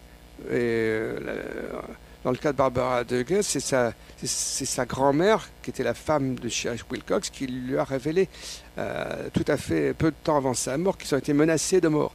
Et c'est encore mieux que ça, c'est que le shérif Wilcox, on a fini par apprendre par encore un autre témoin, dont je ne vais peut-être pas parler maintenant, enfin c'était un homme politique de la région, Montoya, qui a raconté que, enfin lui et ses collègues, qu'ils ont été menacés par le shérif Wilcox. Wilcox, non seulement il a été menacé de mort, lui et sa femme, mais après avoir été chargé de visiter les témoins et de les menacer. Donc il y a eu un bouclage assez féroce. Ouais. Je ne sais pas, j'essaie de répondre à votre question, comment ça se fait qu'on a réussi à boucler, ben voilà comment ils ont fait. Donc il y a eu un bouclage assez féroce dans toute la région. Ils ont tout ramassé. Il y a eu plusieurs vols de bombardiers, de quadrimoteurs DC-4 qu'on a chargés avec les débris dans des caisses, etc. On a des témoignages. Alors il y a aussi un autre aspect intéressant, c'est les 2 fils du fermier Brazel, Bill et Paul. Jusqu'au livre de Kara Schmidt, on n'avait parlé que de Bill Brazel. C'était l'un des tout premiers témoins d'ailleurs qu'avaient retrouvé Randall et Schmidt, qui avait confirmé tout ça déjà. Et on a le témoignage indirectement du 2e fils de Brazel, Paul Brazel, qui lui était rancher au Texas, alors que Bill travaillait à Albuquerque. Ils ont vu dans la presse ils ont découvert cet incident dans la presse. Ils ont vu que leur père était retenu à la base de Roswell, où ils ont compris cela, et ils ont accouru pour s'occuper des bestiaux, des moutons et des chevaux. Et Paul a raconté qu'il a été empêché d'accéder au ranch pendant 2-3 jours. Et ça l'inquiétait beaucoup parce que pour les chevaux, il ne pouvait pas aller s'occuper d'eux, leur donner à boire, et les moutons. Donc finalement, ils ont réussi à y arriver, à s'en occuper, mais Paul n'a refusé de témoigner publiquement par la suite. Mais il y a cet épisode intéressant aussi, justement pour continuer à répondre à votre question, c'est que Bill Brazel, dans les jours suivants, les mois suivants, il a ramassé quelques débris, il les a mis dans une petite boîte, puis il a fini par raconter ça un jour à un bar de Corona, la petite ville, et très vite, peu de temps après, il a eu la visite d'un officier de soldats qui lui ont demandé de rendre les débris. Comme c'était un bon patriote, de toute façon il n'avait pas le choix, il a rendu les débris.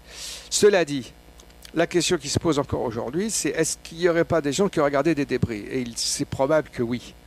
Donc, il est tout à fait possible qu'un de ces jours, quelqu'un va finir par sortir de sa poche ou planquer dans un petit coin bien à l'abri, Il y a des grottes dans la région aussi. Il y a des petites grottes. Sauf que les enquêteurs, ils n'ont pas trop envie d'aller s'y frotter parce qu'il y a des serpents sonnettes dans le coin. Donc c'est assez dangereux. Mais il se pourrait qu'on retrouve encore quelques débris de ce fameux crash. Oui, le cas de Bill est frappant quand même, parce que lui, il a été autorisé à aller s'occuper des bêtes, et puis finalement, quelques temps après, il a assez d'argent pour se mettre à son compte. Ça, c'est le père. Hein, oui. Mac Brazel, il s'est retrouvé avec assez d'argent pour se mettre à son compte, oui. Et ça a fait jaser un petit peu aux alentours, oui. Plutôt une bonne nouvelle, ça. Pour lui, c'était pas vraiment une bonne affaire, non, parce que ça l'a profondément humilié et traumatisé, en fait. Parce que c'était un bon gars, c'était un bon Américain, comme on dirait. C'était un type honnête, en fait. Alors, Gildas, avant d'en arriver à cette troisième et dernière partie que nous allons devoir très bientôt aborder concernant les éléments nouveaux, oui. Y a-t-il encore des choses à rajouter concernant la situation à cette époque? Alors, oui, j'ai un dernier témoignage, si vous voulez, qui est très intéressant, qui est divulgué dans le livre de Carey et Schmitt il y a 1 an et demi. C'est celui d'un officier d'aviation, le colonel Mario McGruder.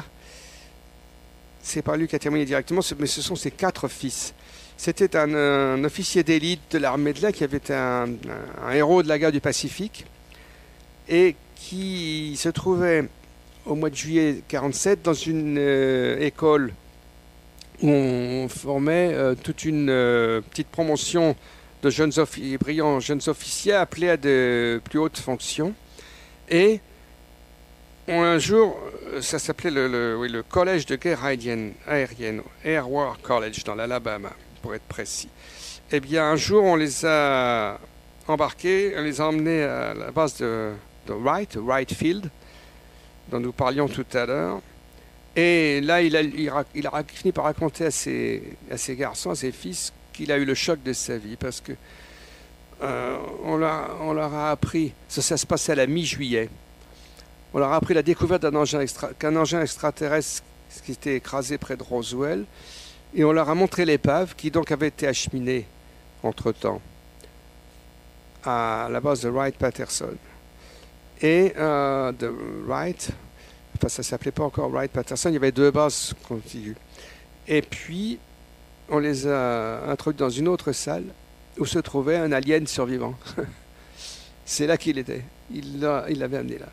Alors, tout de suite, je sais que les genres de questions qu'on se pose, mais... Alors, il a fait la même description. 1m50, moins d'1m50 de haut, d'apparence assez humaine, mais avec des bras plus longs, des yeux plus grands, une tête surdimensionnée, dépourvue de cheveux, une fente à la place de la bouche, 2 trous sans appendice pour le nez et les oreilles. Et puis, finalement, oui, la question qu'on m'a souvent posée, sait-on s'il a survécu longtemps, s'il y a eu des contacts? Alors, d'après ce qu'ont recueilli Carey et Schmitt, il n'a pas survécu très longtemps. Gildas Bourdet, avant d'arriver à la troisième partie de cette émission, j'aimerais faire un lien et poser une question qu'à mon avis beaucoup d'éditeurs ont en tête. Vous nous avez parlé pendant cet exposé d'un musée de Roswell, oui. Tenu par le père, ensuite tenu par la fille. Oui.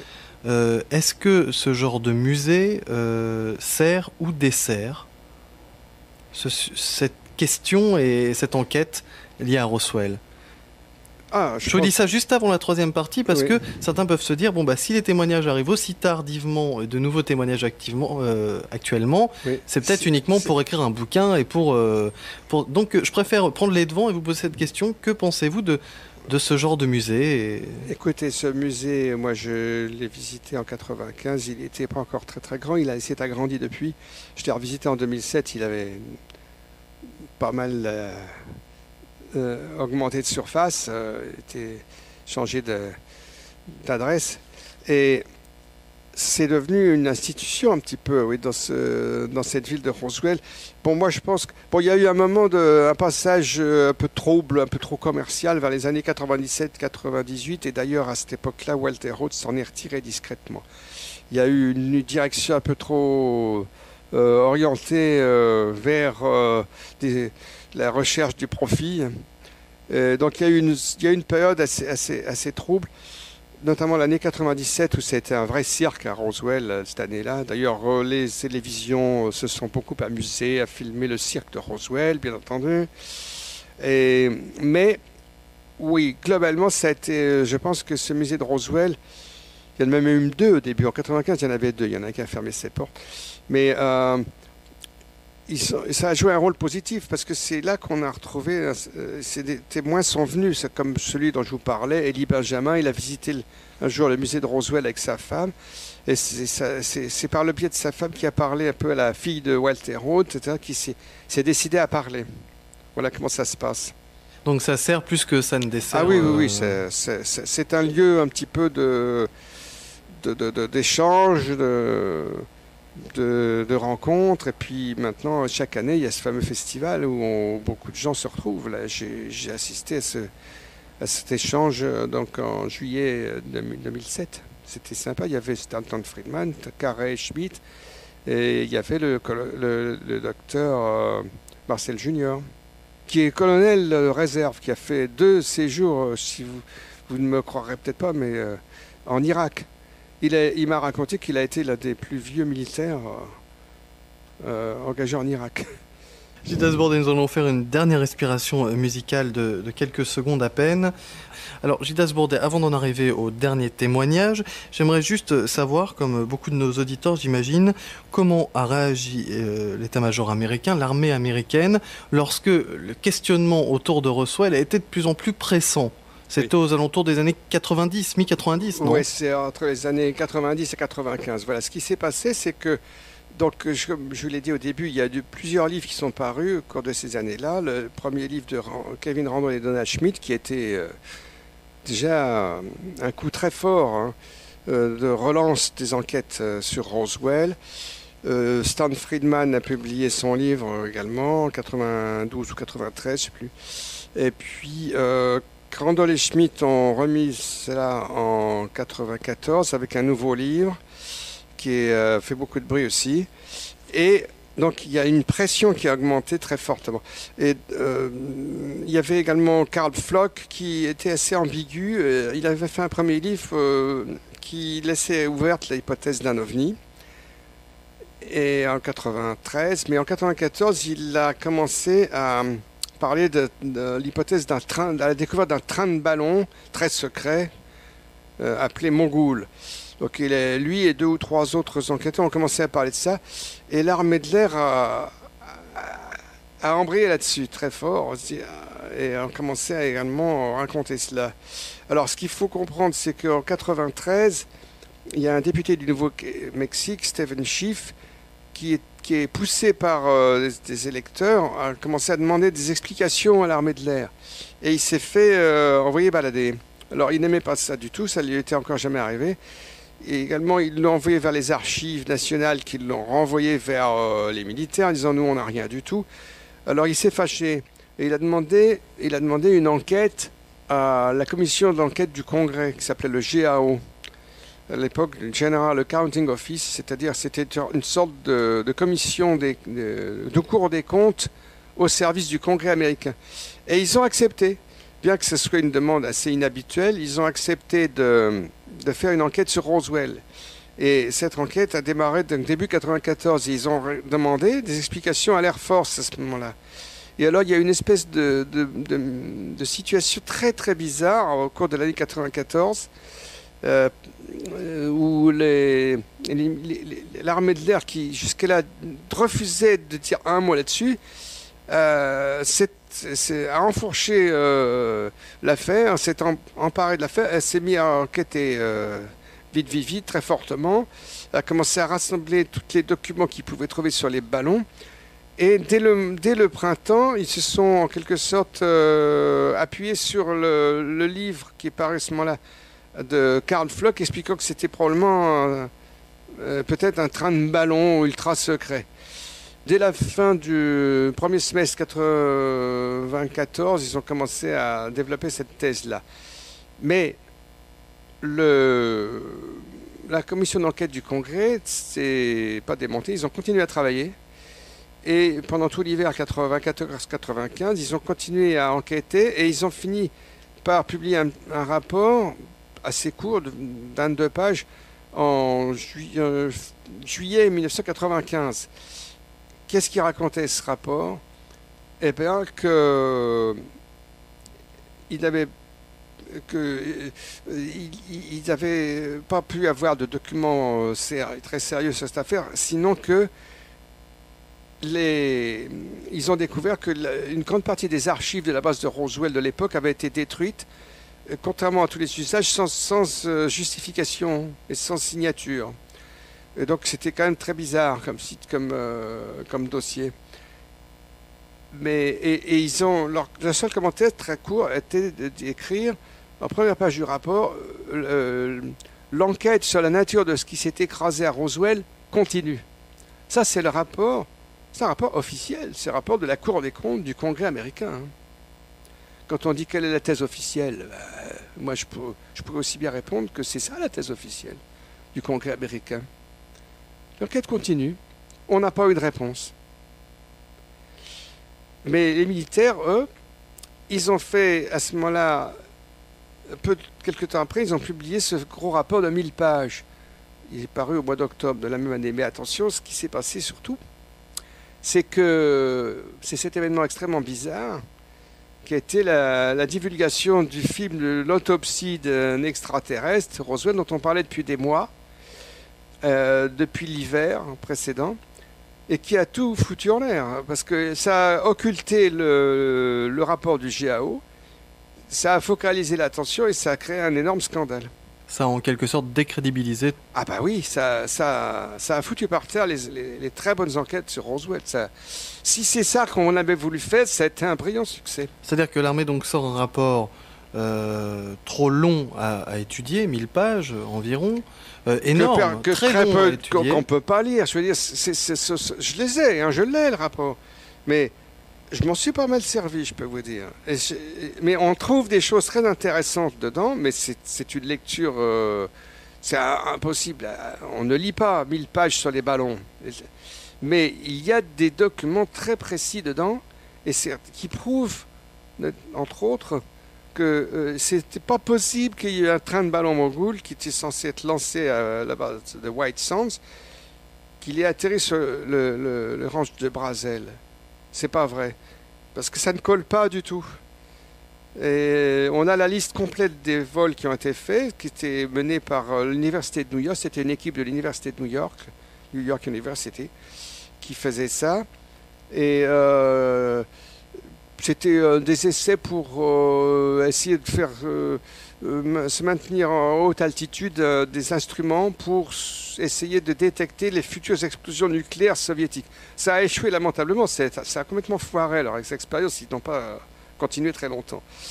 Mais c'est ça qu'on était... D'accord, voilà. Donc à la sortie de ces rapports, et puis il y a aussi le film, donc qui là pour le coup achève bien l'histoire. Ouais. Parce que le train de ballon mogul, Karl Pflock a essayé d'expliquer que c'était un truc monstrueux, que c'était extrêmement impressionnant. Pas du tout.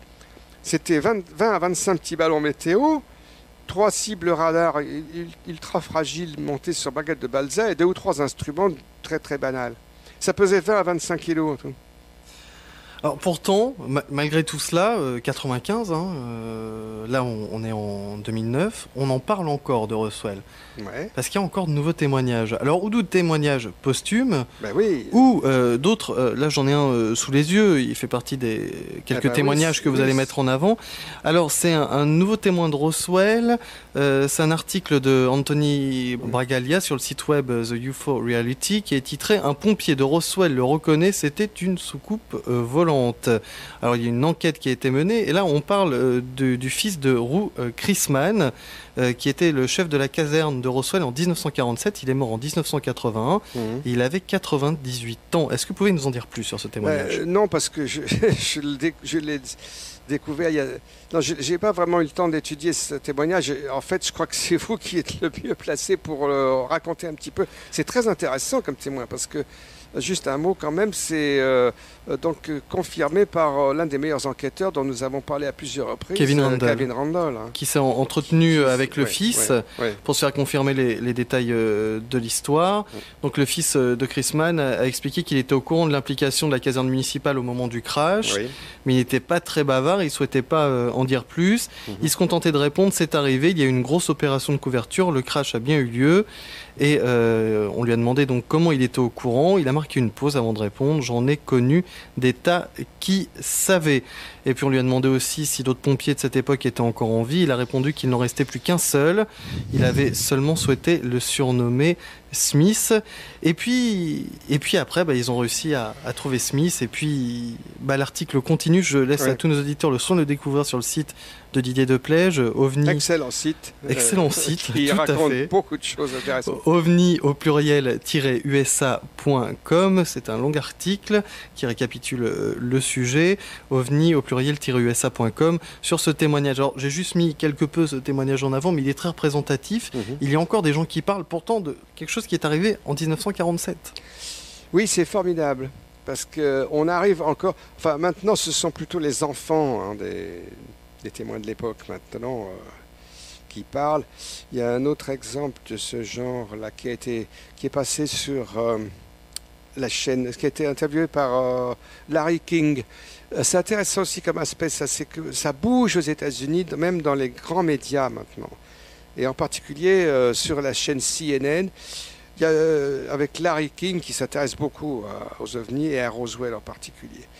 Ils ont présenté des témoins, la chaîne Sci-Fi aussi, Sci-Fi Channel, qui maintenant existe en France. La chaîne Sci-Fi a passé tout un reportage avec notamment ce vieux soldat Elie Benjamin, on l'a vu. Ils ont cité aussi, je crois que c'est Larry King a cité la fille d'un colonel d'aviation qui était l'épouse d'un acteur très connu, Mickey Rooney. Et ben l'épouse de Mickey Rooney a raconté que son propre père, qui était colonel d'aviation, un jour leur avait confirmé qu'il y avait eu un crash d'OVNI à Roswell. Voilà. Ça fait, un témoin de plus, si on peut dire. Et il y en a d'autres encore, hein. Mais la liste est trop longue. Ça qui est vraiment intéressant, c'est qu'il y a encore des témoins ou les enfants des témoins. Ouais. C'est pour ça que vous ne désespérez pas, de voir apparaître sorti d'un tiroir. On arrive à un point là où il risque de se passer quand même quelque chose. Alors Tom Carell espérait, il est passé à CNN, il a dit qu'il espérait encore peut-être mettre la main sur un débris. Alors il y a eu déjà un scénario de ce genre-là. En 98, il y a un débris qui a refait surface, peut-être de Roswell, qui a été étudié par un... Mais alors ça a très mal tourné. Je connais bien la question parce que c'est l'un des protagonistes de cette histoire, c'est mon ami le docteur Lair, qui m'a raconté tout ça, ça a été publié à l'époque. C'est à la fin de son livre sur ses expériences d'extraction d'implants supposés extraterrestres. Bon, je sais que ça va avoir l'air encore un peu folklorique, mais moi je vous dis que ça ne l'est pas tant que ça. En tout cas, il y a eu un débris qui a été étudié par un scientifique, par un physicien de l'Université de Californie, et qui a donné des résultats étonnants. Mais on l'a tourné en ridicule, on a réfuté cela en faisant une contre-étude, et c'est très très bizarre parce qu'on se demande s'il n'y a pas eu substitution de fragments. C'est très très glauque comme histoire. Il a même été discrédité, ce physicien, en prétendant qu'il n'était pas vrai, qu'il avait menti, qu'il n'était pas physicien à l'université. Mais en réalité, il avait un nom double, et il avait, on n'avait pas donné son nom exact à ce médecin, à ce physicien. Et donc, le standardiste a été incapable de dire que c'était le docteur Vernon Clark, voilà. Et alors on a demandé, est-ce qu'il y a un docteur Clark chez vous? Alors, non, il n'y a pas de docteur Clark. Ah, c'est un menteur. Alors c'est paru dans 20 ou 30 journaux, et ça traîne encore. Ça a été cité, ça, encore récemment, une série d'émissions sur la chaîne Planète No Limites, sur le paranormal. On a cité ça, on a dit, c'est pas vrai, il avait menti. Mais si, il y était, mais il était listé à Vernon Clark, pas à Clark. Mais... Donc, c'était effrayant. Alors, ils ont fait un démenti, mais le démenti a été publié dans 2 journaux seulement. Donc, pour beaucoup de gens, ils en sont restés à cette dénonciation, que c'était un menteur. Alors, il y a plein d'histoires comme ça. Donc, est-ce qu'il va y avoir un débris un de ces jours, mais est-ce qu'il va pouvoir être vraiment analysé, hein? C'est encore une autre question. Ben justement, moi, la question que je me pose après vous avoir bien écouté attentivement, vous connaissez le dossier par cœur. À part des témoignages qui peuvent arriver comme cela, qu'est-ce que vous attendez? Qu'attendez-vous aujourd'hui? Quelle serait selon vous la clé pour que l'histoire s'éclaircisse? Pour que l'histoire s'éclaircisse. Qu'est-ce que vous attendez? Quelle est vraiment la situation, la déclaration ou l'objet que vous attendez? Écoutez, ça serait, en l'occurrence, ça serait ça. Ça serait un débris authentifié comme originaire du crash de Roswell. Mais c'est pas si évident que ça, hein. Il faut mettre la main dessus. Il faut qu'il ne soit pas intercepté, parce qu'il y a une autre histoire, je la raconte dans mon livre. L'un des enquêteurs de Roswell, Denis Balthazar, que je connais, a raconté, ça s'est passé au musée de Roswell. Il y a eu un témoin qui a contacté le musée, c'était dans les années 98 par là. Il disait, mon père a un débris. Ils ont pris rendez-vous, il devait aller à Denver, Colorado. Il y est allé. Et là, il n'a pas pu rencontrer les témoins. Il a été cueilli à l'arrivée à l'hôtel par 2 enquêteurs qui l'ont invité à dîner gentiment, qui ont raconté des choses, qui ont dit, écoutez, non, vous ne verrez pas ces témoins, vous ne verrez pas le débris, parce que c'est pas l'heure encore. Voilà. C'est ce que vous attendez, c'est le débris. Il n'y a aucun témoignage qui pourrait remplacer cet objet physique. Ce que je suis en train d'essayer de dire, c'est qu'il y a peut-être des gens qui ont des débris, mais ils peuvent peut-être pas encore les montrer, ou en tout cas ils seront interceptés. Enfin, il y a encore des freins puissants actuellement. Vous avez dit, c'est pas encore le moment, il y a quelques secondes. Oui, c'est ce qu'on a dit. Ils lui ont dit que c'était prématuré, que c'était pas encore possible de raconter ça. Mais ils lui ont fait comprendre, il raconte Balthazar, je l'ai pris en photo, il y a sa photo dans mon livre, et que ça se fera un de ces jours. Ouais. Vous avez réussi à trouver une logique aux actions et aux communications menées par l'armée après ces quelques jours où ça a été catastrophique en 1947, mais depuis 93, 94, 95, est-ce que vous avez trouvé une logique dans la communication de l'armée? Et si oui, elle nous amène vers quoi?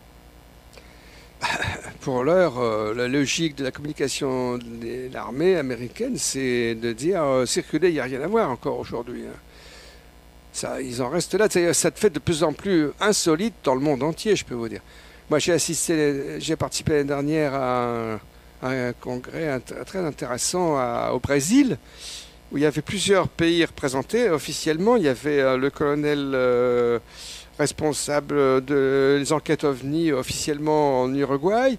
Il y avait le général Ricardo Bermudez qui avait créé la commission d'enquête officielle mixte civile et militaire au Chili quelques années avant. Ils étaient là, mais ils disent tous, mais bien sûr qu'il y a des ovnis, on le sait bien qu'il y a des ovnis, mais le général Bermudez a ajouté, mais on est obligé de maintenir le secret encore. Donc il y a déjà une différence de discours importante entre quelqu'un qui dit ça, moi général Bermudez, je vous dis, il y a des ovnis, ça ne fait pas l'ombre d'un doute, mais nous sommes obligés encore de maintenir la chose secrète. Et ça n'a pas fait scandale dans la salle. Il y avait 150 personnes au moins. On peut accepter à la limite ce discours parce qu'on est des gens raisonnables, si vous voulez. Hein. On peut comprendre ça. Bon, mais les Américains, c'est le blocage. C'est vraiment le blocage. Et ils disent il n'y a rien du tout, mais ça ne tient pas. Ça va devenir intenable. Ils se sont en quelque sorte enfermés dans une logique qui va devenir intenable, à mon avis. Ça va être intéressant à observer. Gildas Bourdet, ceci conclut notre émission. Alors évidemment, on en apprend beaucoup plus en lisant votre livre. Le crash de Roswell, enquête inédite, il vient de sortir aux éditions JMG. dans la collection Enigma, le crash de Roswell, enquête inédite de Gildas Bourdet. Merci pour toutes ces informations. Et merci de m'avoir reçu. Je pense qu'on a fait à peu près le tour sans rentrer trop dans les détails. Oui. Je crois qu'on a fait un bon petit tour, oui.